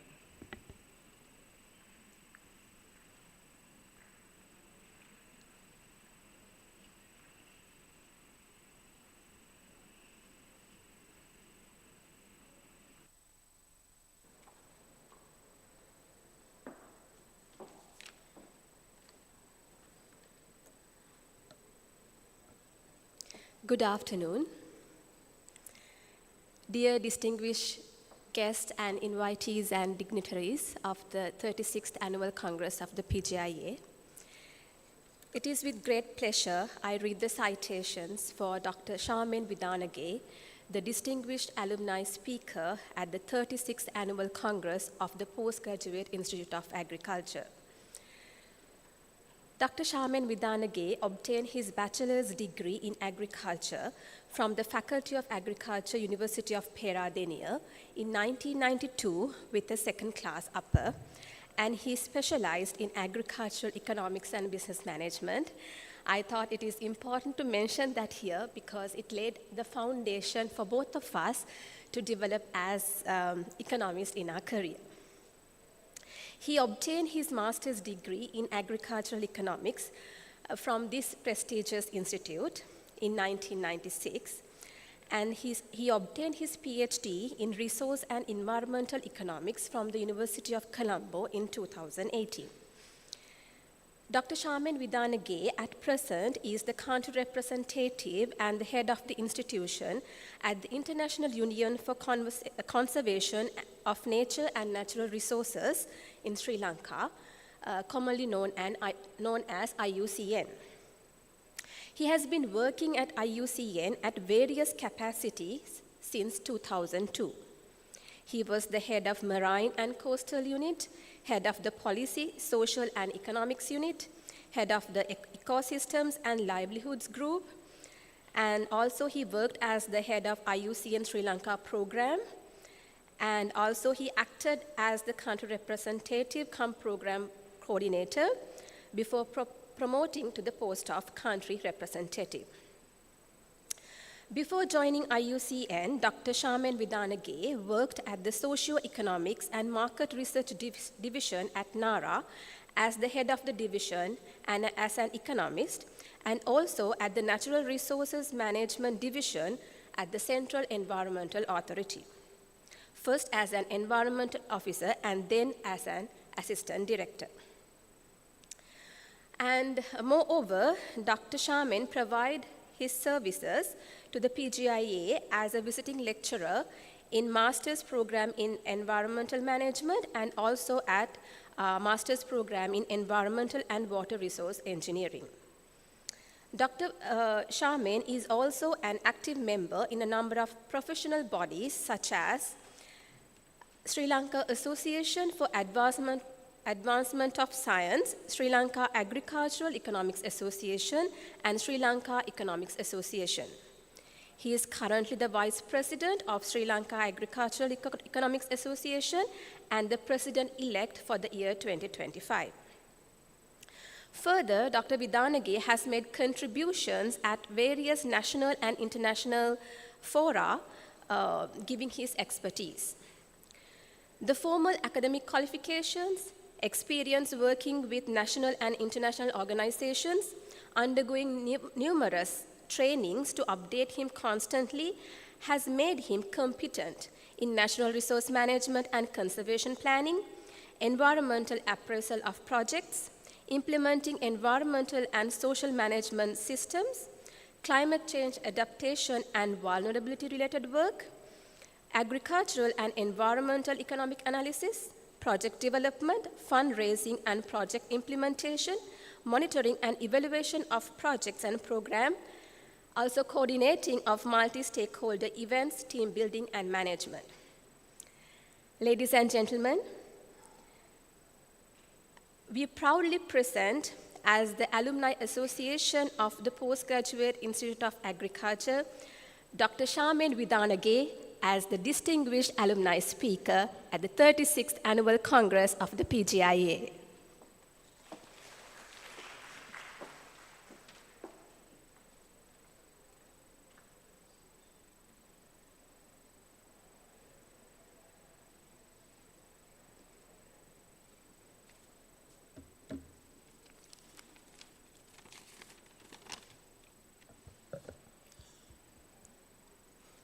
Thank you, Dr. Dilne. Good afternoon. It's a great honor and a privilege to stand here in front of you in this closing session of 36th PGIA Annual Congress. Thank you very much for the citation. I think you have done a bit of research and given a cross-section of things that I have been doing since I passed out from this prestigious institution. As mentioned, I am a product of Faculty of Agriculture, and after my first degree, I got the opportunity in joining the Department of Agricultural Economics and Extension Department here in this faculty. And after 1 year, I realized that there's very thin chance of me getting the permanency. So I thought I should be planning for my future. Then there was a program at PGIA, which was a very new program, which we all know, Environmental Economics and Natural Resources Management program, which was introduced by a visionary leader, Professor PGIA Annual together with others, which was supported by Natural Resource Environment and Policy Project, which was a joint project of Ministry of Environment and USAID, which was a resourceful program where they provided a lot of support. So, being a temporary assistant lecturer, I started that program. Then I changed my mind and I joined the program on full-time basis. So when you join PGIA full-time basis at that time, so you had ample time in working on what you are learning. So at that time, we haven't had the internet. There were no places for you to Google, search, and get information. So we had the thirst for information, and we had the visionary leaders, and they were carrying some of the probably only available copies of publications. So we were behind them, and we got them copied, and I'm talking about 1993-94. At that time, we haven't had the copyrights respected to the extent that we respect them today. So we managed to get all of them copied at various places around the PGIA. So we had bundles of publications. And that is how we got our initial knowledge on these subjects. Then when I got to the PGIA, and before getting to PGIA, we were in an era where we had a lot of background noise in the country. There was a civil conflict, there were so many different things, and for 4-year degree that I followed, I had to spend, not me, everyone in that period had to spend additional 3 years. So it took about 7 years for us to complete our program. So when I got to PGIA, I thought I would concentrate on studies. I will not get into other things. But unfortunately, the moment I went there, I was appointed as the president for PASA, Postgraduate Agriculture Students Association. So like Mr. Herat did in the morning, way back in 1994, that was the 6th Annual Congress of PGIA. I was on the opening ceremony where I gave a small speech as the President PASA. And at that time, I remember there were giants on the occasion. And I remember people like Professor C.M. Madhuma Bandara, then Vice Chancellor, Professor Y.D.S. Senanayaka, Director PGIA, then Dr. Vijaya Jayatilaka, Dean at that time, Professor A.R. Aryaratna was the Congress coordinator on the 6th Congress, exactly 30 years ago, which was, I still remember the dates, 29th, 30th, at PGRC, we had the Congress. So that was the experience that we got from this particular institution. And there was a little message also to be written. So that was late 20s. I was in late 20s, so I managed to put something together and presented. So that has given us a lot of confidence at very early days of our career. So I got a lot from this institution, not only me and not only PGIA. So we were benefited from being the Faculty of Agriculture.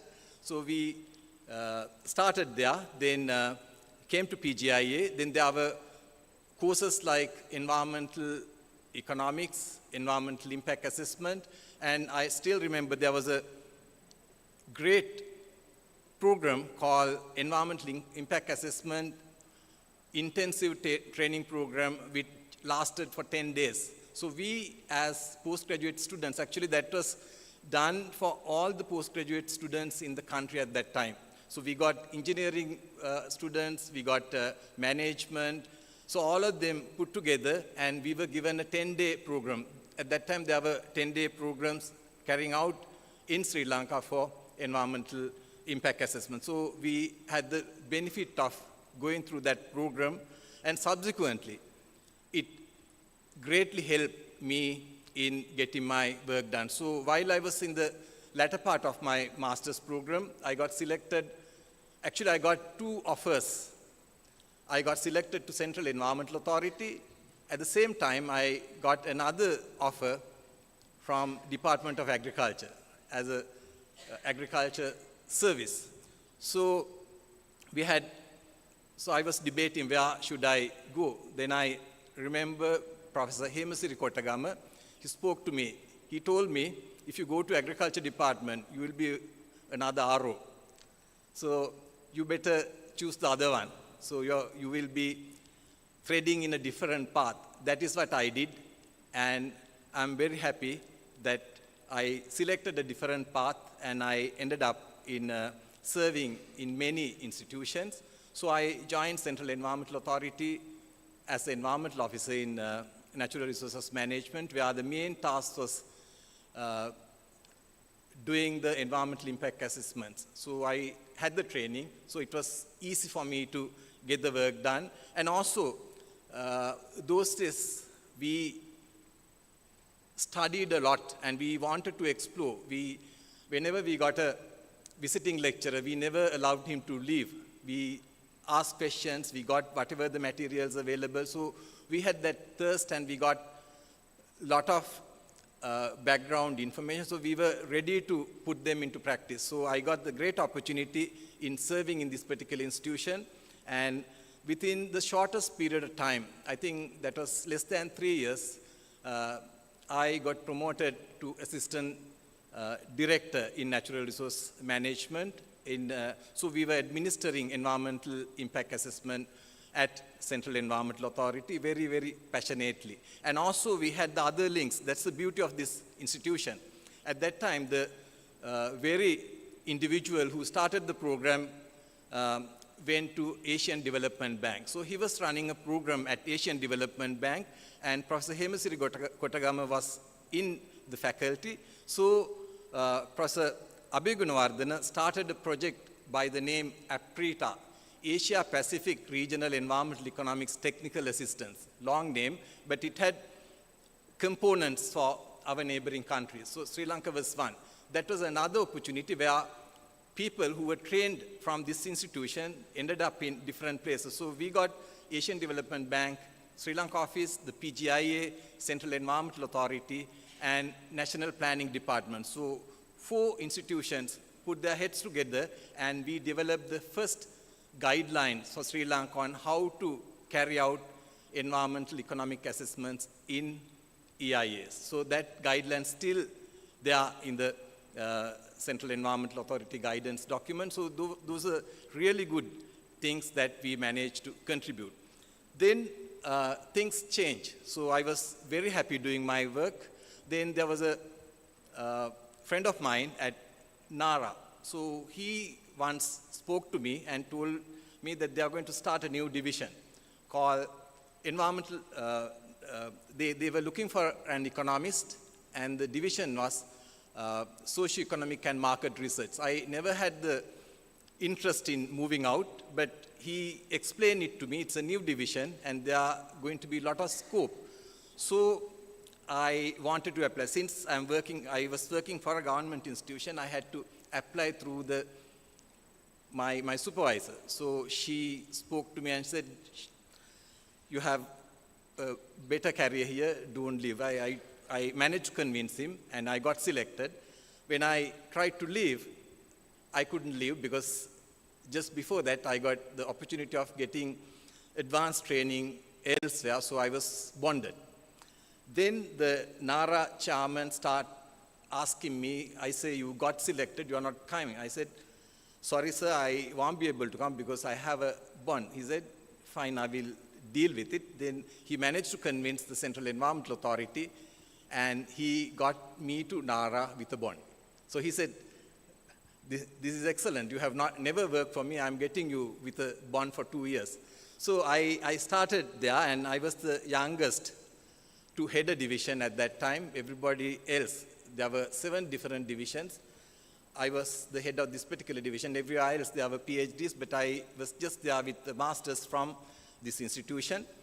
And also, there was a challenge which was going through me. There were economists who got trained in conventional faculties, and they used to think that those who graduated from here are not complete economists, and they lack certain elements. Then I thought, why not we try? Then while I was doing a very challenging job at NARA, I started doing my master's in economics in University of Colombo in the arts faculty. Yes, there were differences. They have done things like philosophical foundation of economics, which I never studied at PGIA, but something that you can read and understand. That's no big deal. Then they also had a bit more on mathematical economics. That also something I managed to get through. Then they also had a bit more dose on macroeconomics. So leaving those aside, what we got from PGIA was good enough. And so I have proven to myself that yes, what we got is good enough for us to function as economists. But I got my master's in economics from University of Colombo to prove myself about the differences because people used to do that. So I was doing my work at that place happily until there was an opportunity, a call from IUCN, International Union for Conservation of Nature and Natural Resources, which is headquartered in Switzerland, started in 1948. The office in Colombo was started 36 years ago. So head of that institution wanted to start an environmental economics program. So he was looking for somebody to give some sort of introduction to scope for environmental economics in Sri Lanka. She spoke to me, and I said, yes, there are good people, I'll try to get one of them. So I tried to get Professor P.R. Begunawardena, he was not available. I was trying to get Hemasiri Kotagama, he was not available. They all were busy and traveling. Then I tried Professor Herat Gunatilaka. Then I couldn't find anyone else. Then I said, I tried the people, but they are not there. If you wish, I can come and do it. He said, by all means. So I ended up going there and presenting the case for environmental economics in Sri Lanka to Gland-based economists at that place. So after that, there was lunch, and they asked me, why don't you join us? So initially, I said no, because I had an interest in doing my PhD in fisheries economics while settled at Nara. So I was doing everything to get there. My vision, we haven't had many fisheries economists in this country. But the lady at IUCN was so persuasive, and she never stopped pushing me. At the same time, there were a few issues that started realizing at Nara. Though I was quite young at that time, and I was keen to do something differently. But unfortunately, the government mechanism never allowed me to do those changes. So I started thinking again whether I should remain and getting my PhD, or should I move out to do a bit more dynamic work. So finally, after a lot of negotiations at home front, I decided to move. In both occasions, I served like 4 years at one place. So even at Nara, then I thought, okay, I was having a permanent job and various perks from the government. Then I joined IUCN for a 2-year contract. So I took a challenge to take up a new position, something different to what I have been doing all this time. Then I went there as Dilni very elaborately highlighted. I joined them as the head of Marine and Coastal Program because I serve for NARA, National Aquatic Resources Research and Development Agency, which is the prime research body for fisheries and aquatic resources in Sri Lanka. So I managed to get things in place. So finally, I ended up serving that institution for 17 years. And then again, I did my PhD while I was there. In all these things, the important point is the very first master's that I got from this institution is the foundation, was the foundation for my entire after graduation career. So graduation, I got everything. I am very happy to see many of my teachers who are in the audience. So all what you have given has nicely registered. We got the right kind of guidance. When I came to PGIA, I already had certain elements, but things got polished and some kind of improvements, the way we look at things, all that was given by this fantastic institution. So with that, I started doing my PhD. Then I thought I have done enough for this institution. This was very good and it was financially really well. Then I thought of working with students.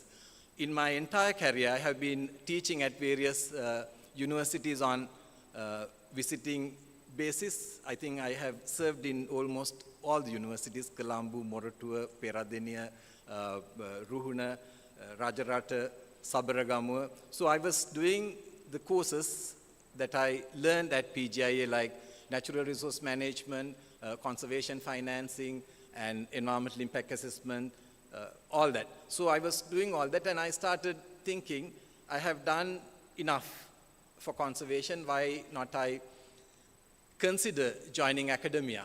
Then I make another move. In early 2019, I took up a position at the University of California as a senior lecturer in Department of Zoology and Environmental Management, again, slightly different to where we usually go. And I got settled very quickly, and I started, the place is very fascinating because I went there after something like 25 years of industry experience. So what I had to offer was totally different to what everybody else was giving in that particular place. However, that also didn't last long. When I completed my 4th year and I was getting ready for my promotion, I was putting my papers in place and thinking of the next step. At that time, the head of IUCN retired, and they were looking for people. Everybody rang me and told me, Charmaine, this is for you. I said, I have done enough. I have made my mind. I don't have the same level of energy. I will not consider. I will continue my remaining period at the university. And so I wholeheartedly want them to find the right person, somebody better than me. And after 6 months of searching and interviews, they could not find the right candidate. So they came back to me and asked me, why don't you consider joining us? At that time, I thought I have some kind of an obligation to this institution where I served 17 years. So I decided again with the consultation at home front, finally I decided to move back to IUCN as its country representative. Since last year, February, I have been there. So throughout my career after graduation from here, I have switched jobs 6 times. All 6 times, I took up new challenges, and I left from a permanent position to a contract basis. And when I joined IUCN, I was given a 2-year contract, but within 2 years, they gave me an indefinite contract. What it means is something like pension, not pensionable, you can work until 65. So I was the only person to get that contract. All that was because, not for anything else, the technical competence and the commitment that you give. So that I had given from the day one to the extent possible. So that is why people wanted you to come back. So when I moved from IUCN to university, I did that decision with financial loss. When I got back, financially I'm benefited, but the love of working with students, I lost to some extent. But anyway, so what I want to say to my postgraduate students here and the young professionals, don't be scared in taking challenges. If you have the materials within you, and if you have the right level of commitment, and if you have the honesty and the integrity, no one can stop you. You can do wonders, and you can. And I also am very happy from all the institutions that I've worked throughout. Everywhere, I am working with them closely because we have had very good relations and we have demonstrated something unique in all the places. So that is what I would like to share with junior professionals here. And it doesn't matter what you got as your degree. I got a degree in agricultural economics, master's in agricultural economics, that is how it is termed, though I have more courses on environmental economics, but I ended up serving in different places, and now I'm the head of conservation organization which works on species conservation, and I'm the first science in the sense I'm BSc, but first agriculture graduate to run this organization, and I went there in this instance on invitation. So that tells the what commitment and the sacrifices that you do for institutions matters. So I don't want to take long. So this is what I hope the PGI Congress coordinator wanted me to share my career and how I got there. It's a long career. It's 30 plus years. The Congress itself, when I came here as the president passed, it was 6th Annual Congress. Now we are in the 36th Annual Congress in the same month. So a lot had happened. And I also would like to leave this message. We have a very short time duration. People come and go. And what remains is what you do right with the wholehearted mind. So I think each one of us can do that without bothering about anything else. And when I did all that, I gave the fullest commitment to the places that I worked, which obviously, we all have certain level of time. So when you do that, you need to find time. So where the time that I could not spend was my family. And I have my wife, Kumari, whom I met 30 years ago from the same place. She was 1 year junior to me in the faculty. And I have my daughter also here, Devina. Thank you very much for love and all the support that you have provided me to excel in my career, because things were under control at the home front because of Kumari. And I miss several things, but I don't worry. I'm not worrying about it too much. But what I have contributed, I can be very happy. So having said that, thank you very much, the PGIA, for giving us all what is needed for us to do this. And whatever I have achieved, I would like to attribute them to this faculty and the PGIA and the teachers. And what I got additionally was the commitment and the thirst for finding more, which each one of us can do. And whatever the achievements, I would like to attribute to them. And I also would like to take this opportunity to thank my parents, my school, the Richmond College Goal, where they provided me the basics when I started at very early stage. Then my siblings, my 2 brothers, 2 sisters, and my immediate family, they all have been with me throughout my journey. And the teachers, my colleagues, all of you have been inspirational and giving us the right kind of guidance for me to do what I have done up to now. And so thanks again to Director PGIA, Professor Gamini Pushpakumara.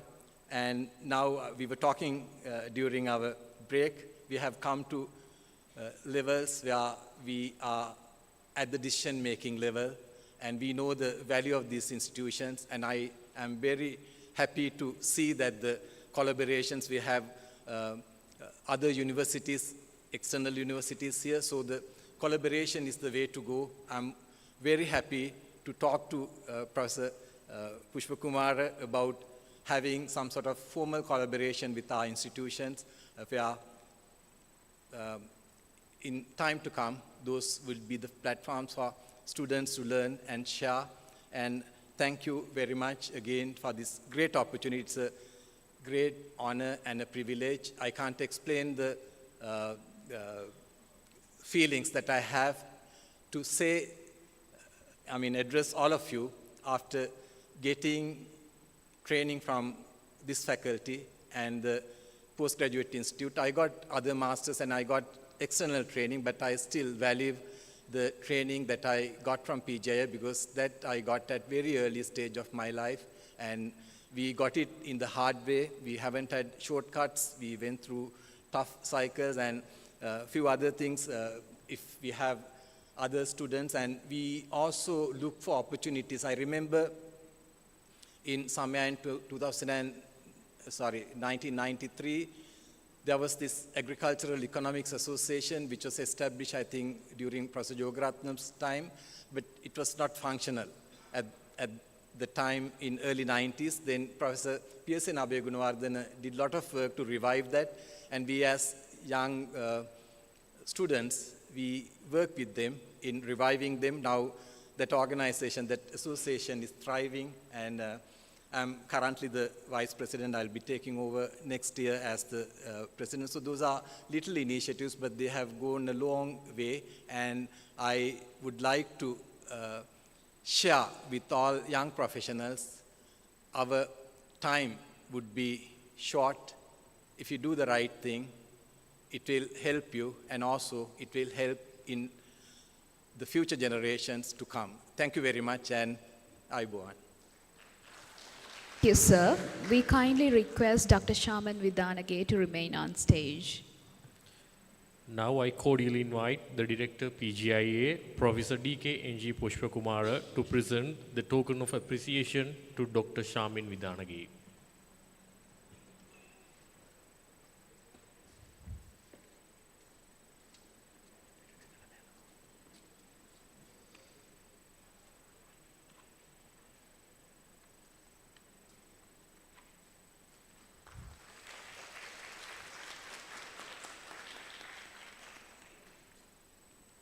Thank you, sirs, and thank you, Dr. Vidana Gamage, for chairing the session.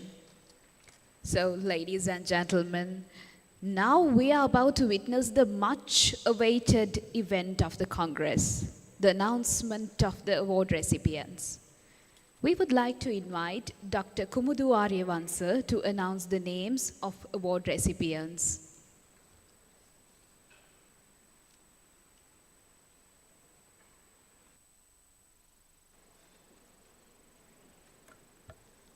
Thank you, Rashmi. Ladies and gentlemen, I'm honored and privileged to be here on this podium for the most awaited event of the 36th Annual Congress of the Postgraduate Institute of Agriculture, University of Peradeniya. That is, the award ceremony for the best performance, including the papers and the best poster presentations. As you all are aware, conducting postgraduate research is not an easy task.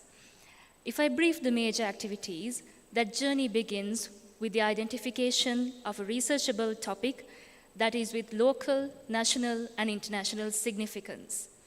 Then the students undergo a series of connected events, such as the development of the proposal, making the proposal presentation to get the research work approved, conducting the research, writing the thesis, and so on. Finally, securing an impactful research publication is one of the milestones for all postgraduate research students. In most cases, the students are expected to showcase their research findings at a scientific conference or a symposium like our PGIA Congress. All the research articles submitted to the annual Congress of the PGIA go through a rigorous reviewing process under the close scrutiny of an eminent editorial board. Only the articles with a significant scientific merit are presented at the Congress. And this is what we all have been experiencing since this morning today. In recognition of the hard work done by postgraduate students and to encourage their research careers, it is customary that the best research presentation under each thematic area is rewarded by the organizing committee of the PGIA Annual Congress. And this selection is done by a panel of subject matter experts following a transparent procedure. And also, there is another competition, which is happening for the 4th consecutive time this year, which is named as the PGIA Congress in Brief. And this competition was introduced with the objective to communicate the main research findings presented at the Congress in a simple one-page write-up. In addition, we have invited all the boards of study of the PGIA for a poster competition and have selected the best poster out of them. So, ladies and gentlemen, we are now ready to applaud the winners of all above-mentioned competitions. First of all awards, Dr. A.W.R. Joachim Memorial Award is an award which goes to the most meritorious student of the PGIA based on the highest GPA of the respective year of the study, 2023. And Dr. W.R. Joachim was an eminent soil scientist in Sri Lanka. Now, to give away this award, let me have the pleasure of inviting Professor D.K.N.G. Pushpakumara, the Director of PGIA. And as I mentioned before, this award goes to the student with the highest GPA in the year of study 2023. Very interestingly, this year, we have 5 students who have been lucky to win this award. Ladies and gentlemen, put your hands together for the first winner of this prestigious award, Ms. I.S. Ishwarage, Board of Study in Food Science and Technology.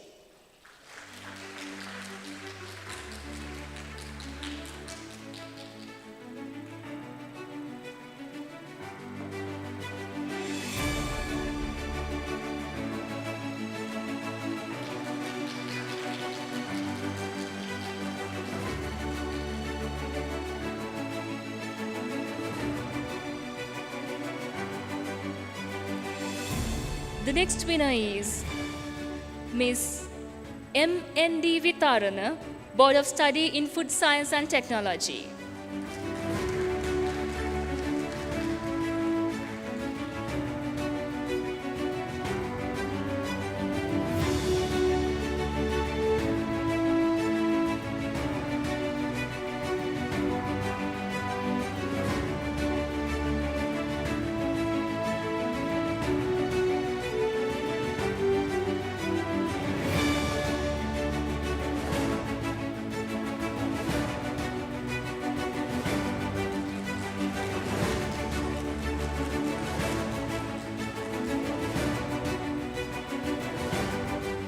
Ladies and gentlemen, let's hear another round of applause for the third award winner, Ms. D.R.N.N. Ratnayaka, Board of Study in Biostatistics.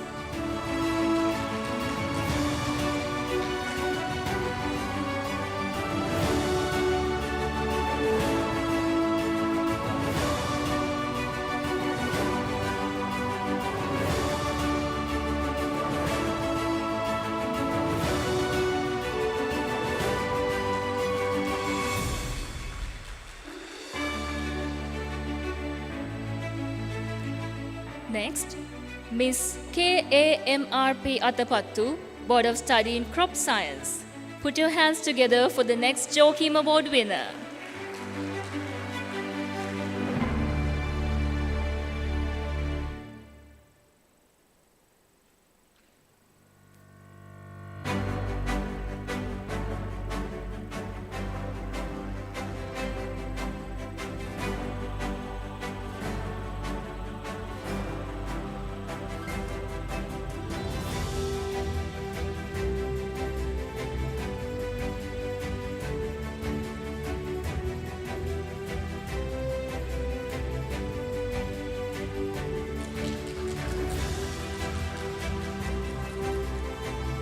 Now let's hear it for the 5th Joachim Award winner, Professor C.M. Vikramatilaka, Board of Study in Food Science and Technology.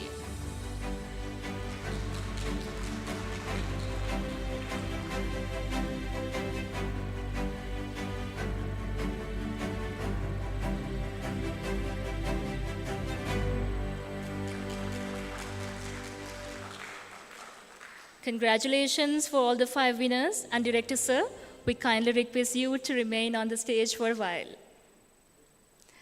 Each year, we select the best poster among the PGIA boards of study.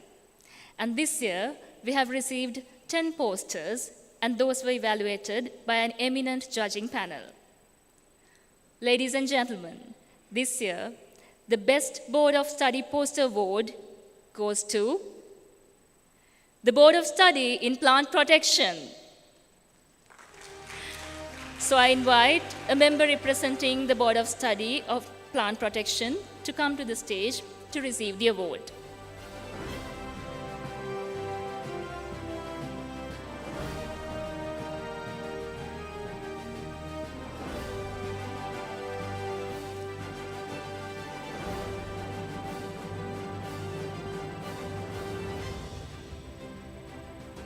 So, if Professor Buddhimarambe is, if you're willing to come to the stage, sir, please, representing the Board of Study in Plant Protection.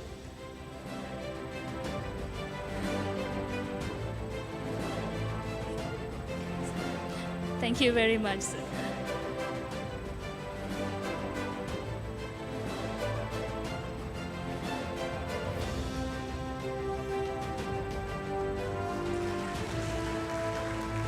Thank you very much, Professor Buddhimarambe, and thank you very much, Director, sir.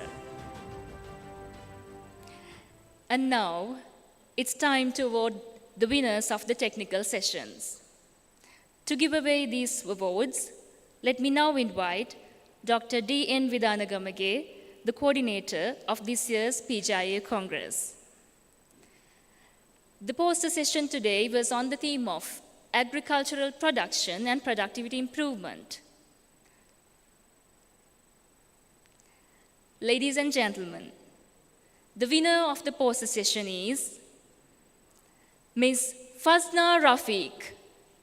The poster was on Association of Dietary Patterns and Sarcopenia in the Aging Population in Polonnaruwa District, Sri Lanka, a cross-sectional study. And the co-authors are Sujiva Dilhani Maitripala, Shriyani Padmalata, and Gishani Somaratna.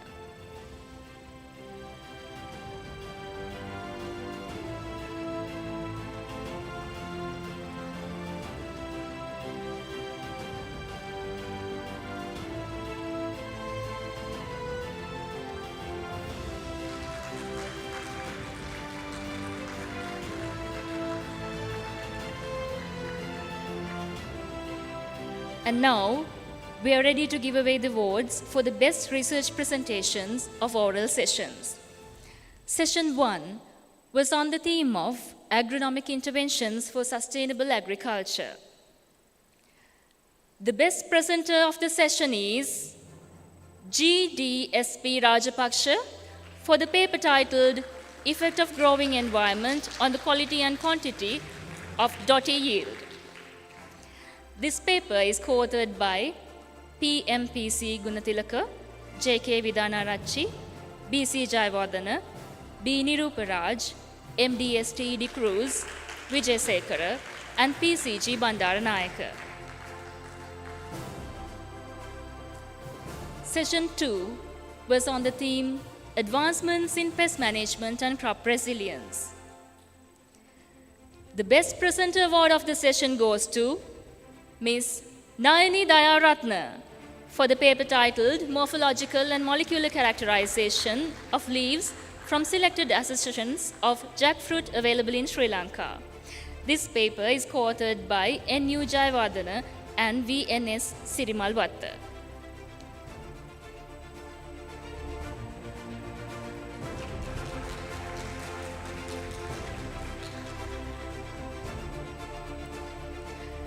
The theme of the session 3 was Community and Environmental Stewardship.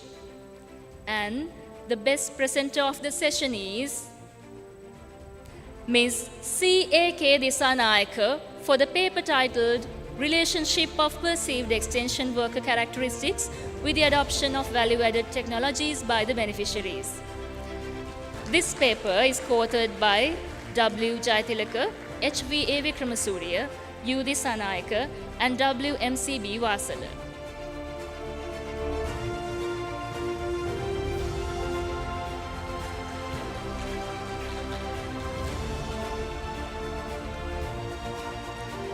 Session 4 was on the theme Technological Innovations in Agriculture. Under this theme, the Best Presenter Award goes to Ms. M.M.K.D. Manatunga. The title of the paper is Carbon Footprint of Orthodox Black Tea Through Life Cycle Assessment, a case study of a medium-scale tea factory, Sri Lanka. And the paper is co-authored by A.K. Karunaratna.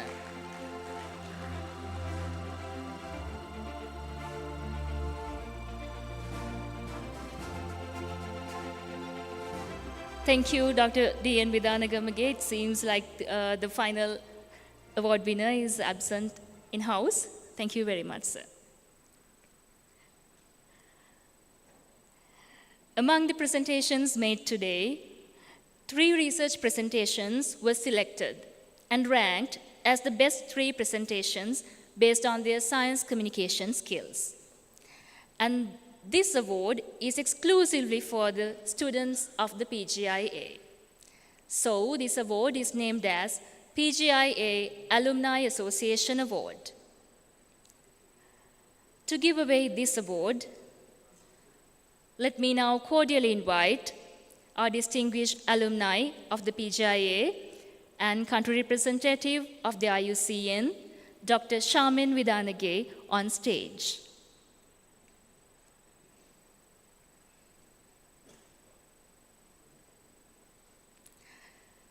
Ladies and gentlemen, the second runner-up is Ms. RMAU Ratnayaka. The title of the paper is Effect of Combined Application of Compost and Biochar on Availability of Some Selected Nutrients in Alfisol and Altisol.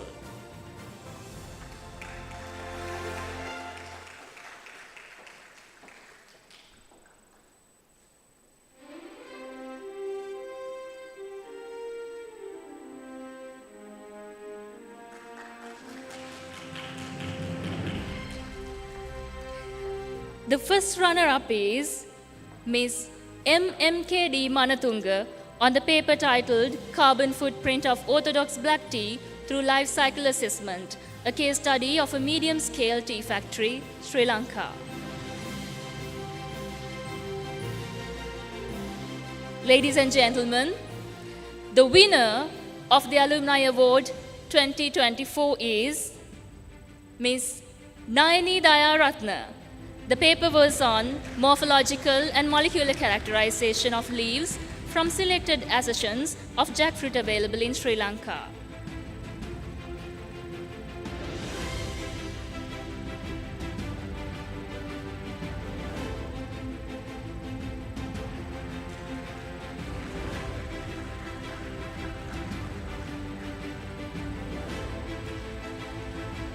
I kindly request Dr. Vidanage to remain on the stage for a while.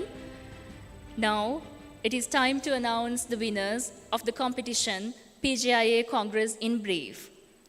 It was an open competition, and all the authors were eligible to submit one-page summary of their research findings. The first 3 winners will receive awards, and also all the best articles have already been published in the magazine Hantan Essence 2024. I know you all witnessed the launch of the Hantan Essence 24 this morning. Well, this year we have many special and interesting things.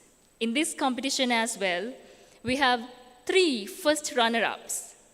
Ladies and gentlemen, the first runner-up is Ms. T. Bavitra, and the article was on 2-stage catalytic activation of coconut shell biochar for effective malachite green removal from water.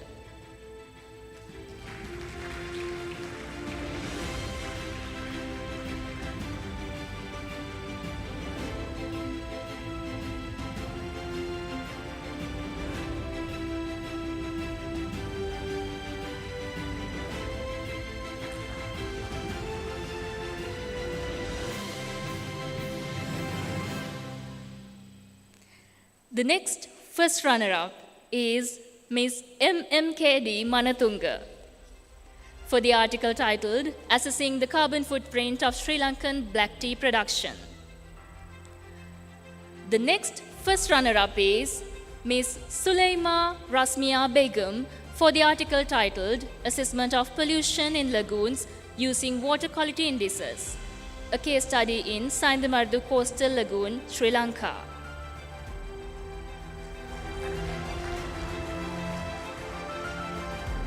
Ladies and gentlemen, the winner of the article competition is Mr. T.A.B.D. Sanjeeva.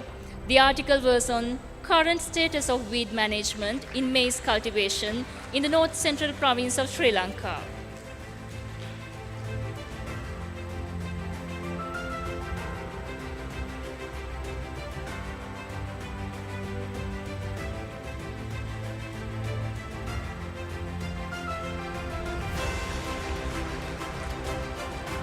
Thank you very much, Dr. Vidanage. After a close but healthy competition, the judges have adjudicated the overall best research presentation among all the presenters of the 36th Annual Congress of the PGIA. To give away this best award of the day, let me now cordially invite Professor D.K.N.G. Pushpakumara, the Director of PGIA.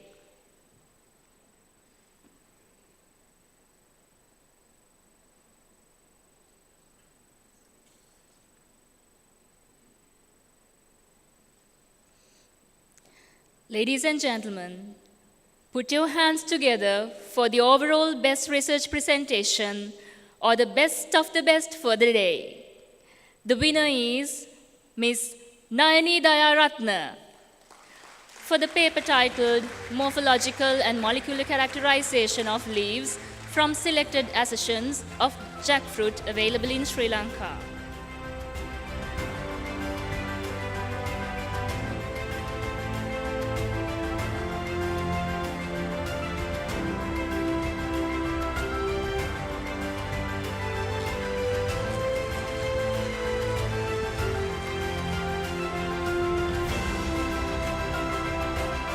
Thank you, sir. Thank you very much. Well, our heartiest congratulations to all the award winners and all the other researchers. With that, we have come to the end of the award presentation. Before the end, there is a small announcement from the organizing committee. A cash award will be awarded for the winners of the technical sessions in due course. Therefore, please provide your information at the registration table before you leave. Also, the winners of the PGIA Congress in brief competition, please provide your information to the registration table. With that, let me hand over the session back to the compeers. Thank you.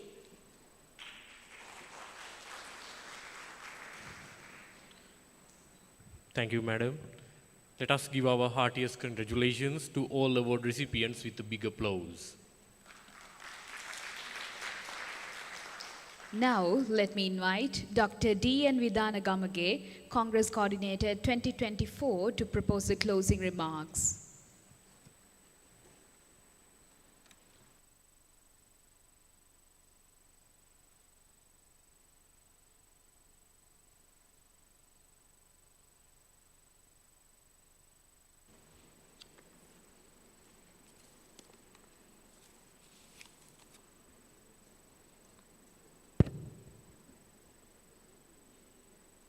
Thank you.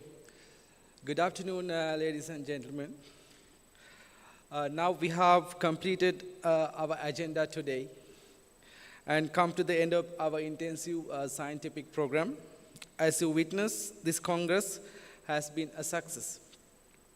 Ladies and gentlemen, it's my honor and pleasure to give the closing remarks of the 36th PGIA Annual Congress 2024.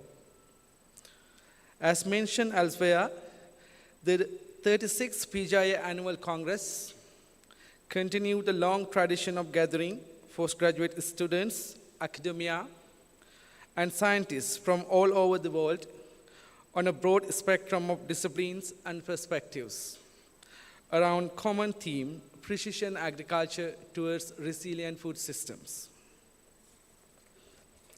This scientific congress has grown in importance and has become a widely anticipated yearly event for the country's scientific community.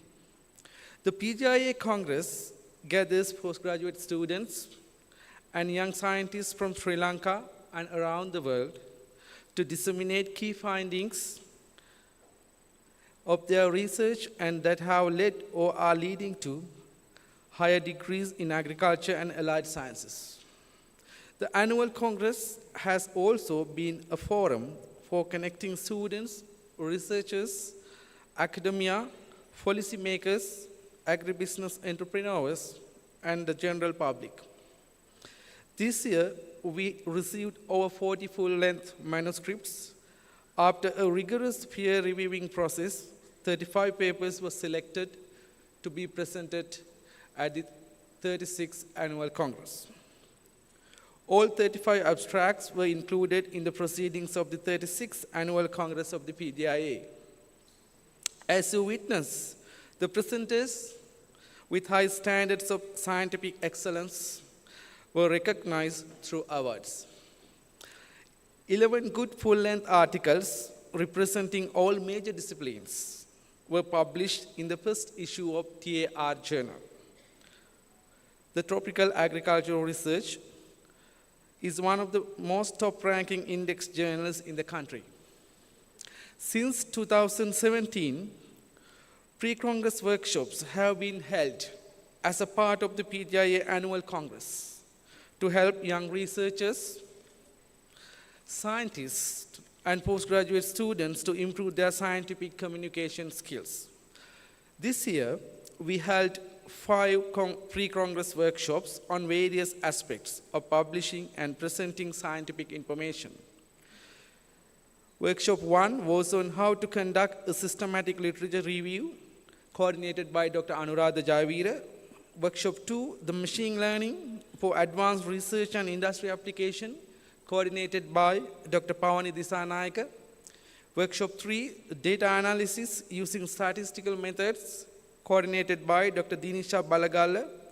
Workshop 4, basic statistics for field experiments, coordinated by Dr. Dinisha Balagalla. And workshop 5, the effective research presentation skills, coordinated by Dr. Lakmal Ranatunga. We received very positive feedback from the participants, and we hope these workshops will continue in future as well. I'd like to thank all the resource persons who conducted these pre-Congress workshops. The magazine, Hantan Essence, PGIA Congress in Brief, was published for the 4th consecutive time in parallel to the Congress, where authors of the accepted research articles presented their research in a one-page article in a layman language, allowing the main message of the research work conveyed to the policymakers, other stakeholders, and to the general public. Thank you very much, Dr. Dinisha Balagalla, for achieving this task in a very short time period. And I would like to also thank Mr. Ayush Lau for the production of the videos. An event like this cannot happen overnight. The wheel started rolling 11 months ago. It's my duty to recognize some of the special personnel involved in this process.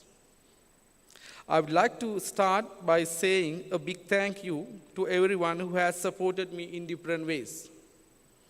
To be more specific, first and foremost, on behalf of the University of Peradeniya and the organizing committee, I would like to convey my regards and heartfelt thanks to our chief guest, His Excellency Mr. Eric Walsh, the Canadian High Commissioner in Sri Lanka and Maldives, Professor Terence Madhujit, the Vice Chancellor, University of Peradeniya, and all the distinguished guests who gathered in this occasion. I wish to extend my sincere thanks to our keynote speaker today, Professor Slava Adamchuk from McGill University, Canada. I also would like to thank Professor Tadayuki from Saga University, who delivered a guest speech today. I would also like to thank the eminent panelists who contributed to the panel discussion held in the afternoon. Mr. Abdul Rahim, the Country Director, World Food Programme, Sri Lanka. Mr. Nalin Munasinghe, Assistant Representative, FAO. Dr. Atula Senaratne, Senior Agriculture Specialist, World Bank, Sri Lanka. Mr. Mizuno Thiusihi, Representative, JICA. Dr. Buddhika Hapuarashi, Policy Specialist and Team Led, UNDP, Sri Lanka. And also, I would like to convey my special thanks to Professor Buddhi Marambe for moderating this session. Thank you, sir. We are proud to have Dr. Sharman Vidanage as our distinguished alumni speaker of the Congress this year. Thank you very much for joining with us and delivering the alumni speech. It was an honor to have you during the inaugural session as well. I must thank the Vice Chancellor and the Deputy Vice Chancellor for their encouragements and supportive guidance to hold this Congress successfully this year. The leadership matters a lot. When organizing this kind of a work like Congress, I would like to take this opportunity to thank Professor D.K. N.G. Pushpakumara, the Director, PGIA, for the continuous encouragement and support extended over the last 11 months. Working with you has been a great professional experience for me, sir. Thank you very much. My sincere thanks go to the Dean, Professor Bharana Jayawardena, Faculty of Agriculture, and all the heads of the departments, Faculty of Agriculture, and all the chairmen, secretaries of the Board of Study, PGIA.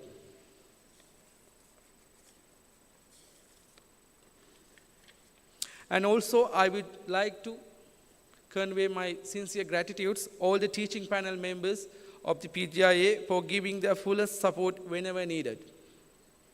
I wish to thank Mr. K.A.B. Damunupola, the Deputy Registrar, PGIA, Ms. Ezrana Singha, the Senior Assistant Bursar, and Mr. Hemajit, and the system analyst, Mr. Vatsala and Ms. Samantha, and all the staff of the PGIA for their continuous assistance.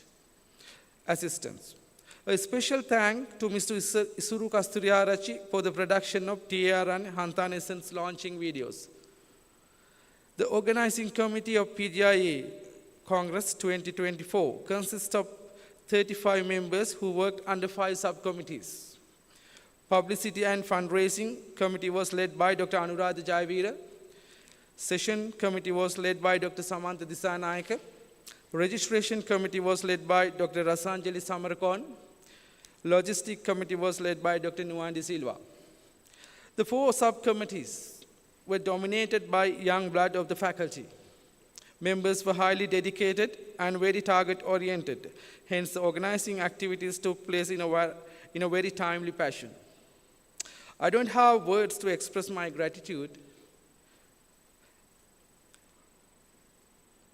for supporting the organizing activities over the last 11 months. Thank you very much once again. I must say that I should thank from my bottom of heart to my well-able subcommittee chairmen.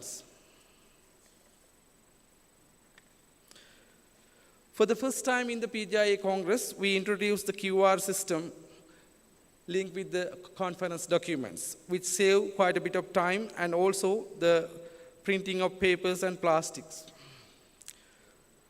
Members of the Postgraduate Agriculture Student Association, PASA, they also supported us in numerous ways during the organizing activities. I must say a big thank to them as well. I should not forget the people in the Congress office. Dr. Dinisha Balagalla, Ms. Naini Dayaratna, and Chulaka Senaviratna. So their tremendous support at the PGIA Congress office was a very big relief for me. They did a brilliant job with a smiling face always throughout this long journey. They made my life easy as a Congress coordinator. I also wish to thank all the authors of the research papers and the great team of reviewers. I fail in my duty if I do not appreciate the service rendered by the chairpersons, judges who evaluated the presentations today. I express my sincere gratitude to the editorial board of volume 36 of the TR Journal. I must mention the tremendous support I received from the 2 editors of TR Journal, Professor Varshi Dandenia and Professor Lasantha Veerasinghe, and also the editorial board of TAR. I must specially thank Professor Pradeepa Silva, Dr. Samantha Dissanayaka and the team for compilation of the Congress proceedings. Special thanks to Dr. Vikum Jayasinghe for coordinating the entire program lineup with the audiovisual team. Special thanks to Professor Pradeepa Bandaranayaka for coordinating with the Canadian Embassy and helping us to find out the chief guest for the event. Special thanks to Professor Varshi Dandeniya and the coordinator of the last year's annual Congress and all the past coordinators of the Congress. Professor Surya Goda, Dr. Senal Veera Surya, Dr. Rasika Veratna, you are greatly acknowledged for your support to select the Best Present Awards. Many thanks to all session coordinators, assistant coordinators, and technical coordinators for your great support to make this event a great success. Ms. Ushenia Piris, Ms. Rashmi Wickramasinghe, Mr. Ravihara Kalanasuriya, and Mr. Hasiru Disanayake, thank you very much for hosting the meeting with all excitements. And Dr. Kumudu Aryamasa for exciting program lineup. Special thanks to the panel of judges of the research brief competition and to Dr. Lalit Rankot for editorial work of the magazine Hantana Essence PGIA Congress in brief. Also, a special thanks to Mr. Indika Bandara, Mr. Danushka Kumara Tunga, and Dr. Vasara Disanayaka for preparation of the research highlight video. I wish to thank all the resource persons of 5 pre-Congress workshops and organized in a parallel to this year's Congress. Thank you very much for all the participants for your active contribution to make this event a success. Once again, I deeply appreciate everybody who supported me in numerous ways to make the 36th PGIA Annual Congress a great success. Finally, I would like to thank my family member, Shyama and Ogita, for their understanding during this period. Distinguished guests and ladies and gentlemen, I hereby declare that the 36th Annual Congress of the PGIA is officially closed. Thank you.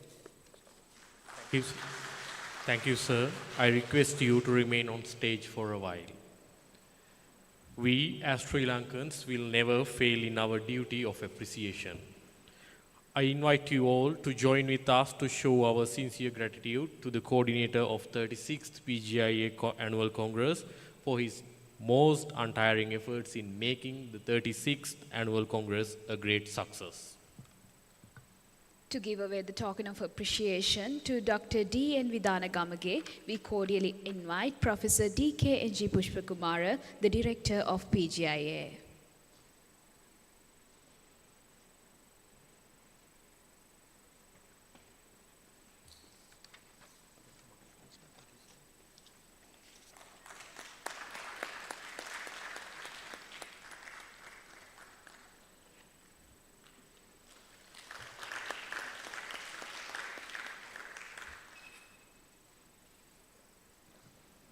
Thank you, sir.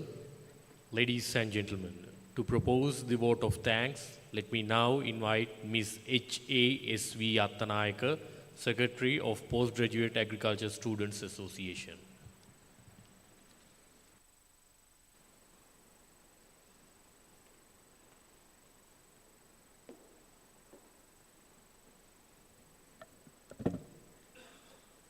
Good evening, ladies and gentlemen. Professor D.K.N.G. Pushpakumara, the Director, Postgraduate Institute of Agriculture, University of Peradeniya. Dr. Shaman Vidanage, Distinguished Alumnus of PGIA. Dr. Duminda Vidana Gamage, the Coordinator of 36th Annual Congress, Postgraduate Institute of Agriculture, University of Peradeniya. Distinguished invitees, local and international presenters and participants, my dear colleagues, ladies and gentlemen. On behalf of the Postgraduate Agriculture Students Association and the Congress Organizing Committee, I am honored and privileged to be on the stage to propose the vote of thanks for the 36th Annual Congress of the PGIA, University of Peradeniya. First and foremost, I would like to extend a very hearty thank you to all the young scientists who presented their research findings today. Congratulations to the winners and all the participants for their active participation. I would like to thank our chief guest, His Excellency Mr. Eric Walsh, High Commissioner for Canada in Sri Lanka and Maldives, who honored this occasion. Further, I wish to express our sincere gratitude to keynote speakers, Professor Slava Adamchuk, McGill University, Canada, and Professor Tadayuki Sujita from Department of Applied Biochemistry and Food Science of Saga University, Japan. I extend my heartfelt appreciation to Professor Buddhi Marambe and the esteemed panel members for sharing their valuable insights. Let me express our sincere gratitude and appreciation to the distinguished alumni, Dr. Charmaine Vithanage, country representative of IUCN, International Union for Conservation of Nature, for inspiring us with your valuable speech. Our sincere gratitude to Professor Terence Madhujit, the Vice Chancellor, University of Peradeniya, for spending his valuable time with us. Professor D.K.N.G. Pushpakumara, the Director of PGIA. You were the driving force behind this whole process. Your vision, interest, and hard work have once again culminated in another success story. I wish to thank you for the effort you have put in to make this event a great success. I must mention our deep sense of appreciation to the Dean, Faculty of Agriculture, University of Peradeniya, Professor Barana Jayawardena, for his generous support in helping us achieve this goal. I would like to extend our deepest gratitude to our sponsors, CIC Agribusiness Private Limited and Kurunagal Plantations Private Limited, for the invaluable support. I would like to take this opportunity to place on record our hearty thanks to Dr. Duminda Vidhanakamage, the coordinator of the 36th Annual Congress and the organizing committee, for the outstanding leadership and hard work in making this a memorable event to all of us. My sincere appreciation extended to the staff of the PGIA. Organizing the PGIA Annual Congress is not an easy task. You deserve a big round of applause for the job well done. I will fail in my duty if I do not mention and appreciate the assistance of others who worked with us without mentioning their names separately. Therefore, at last but not least, I take this opportunity to thank you and appreciate them and hope you will continue your assistance and service at future events as well. Thank you very much.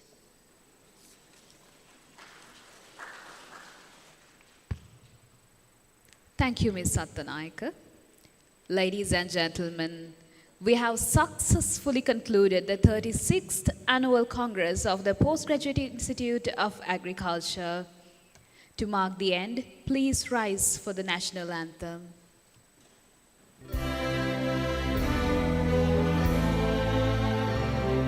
Sri Lanka Mata, Abba Sri Lanka, Namo Namo Namo Namo Mata,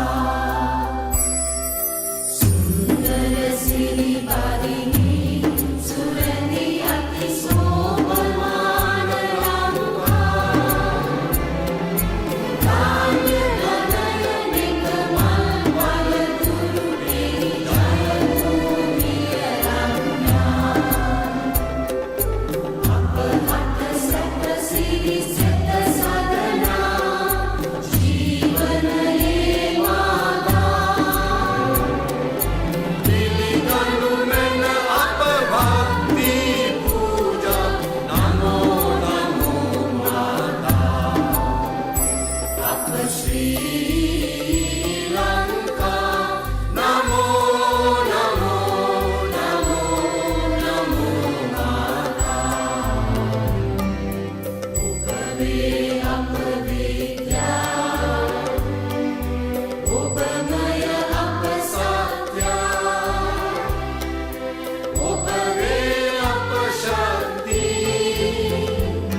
Thank you, everyone. And we invite you all to join for a group photograph. And we wish you all very pleasant evening and safe journey back home.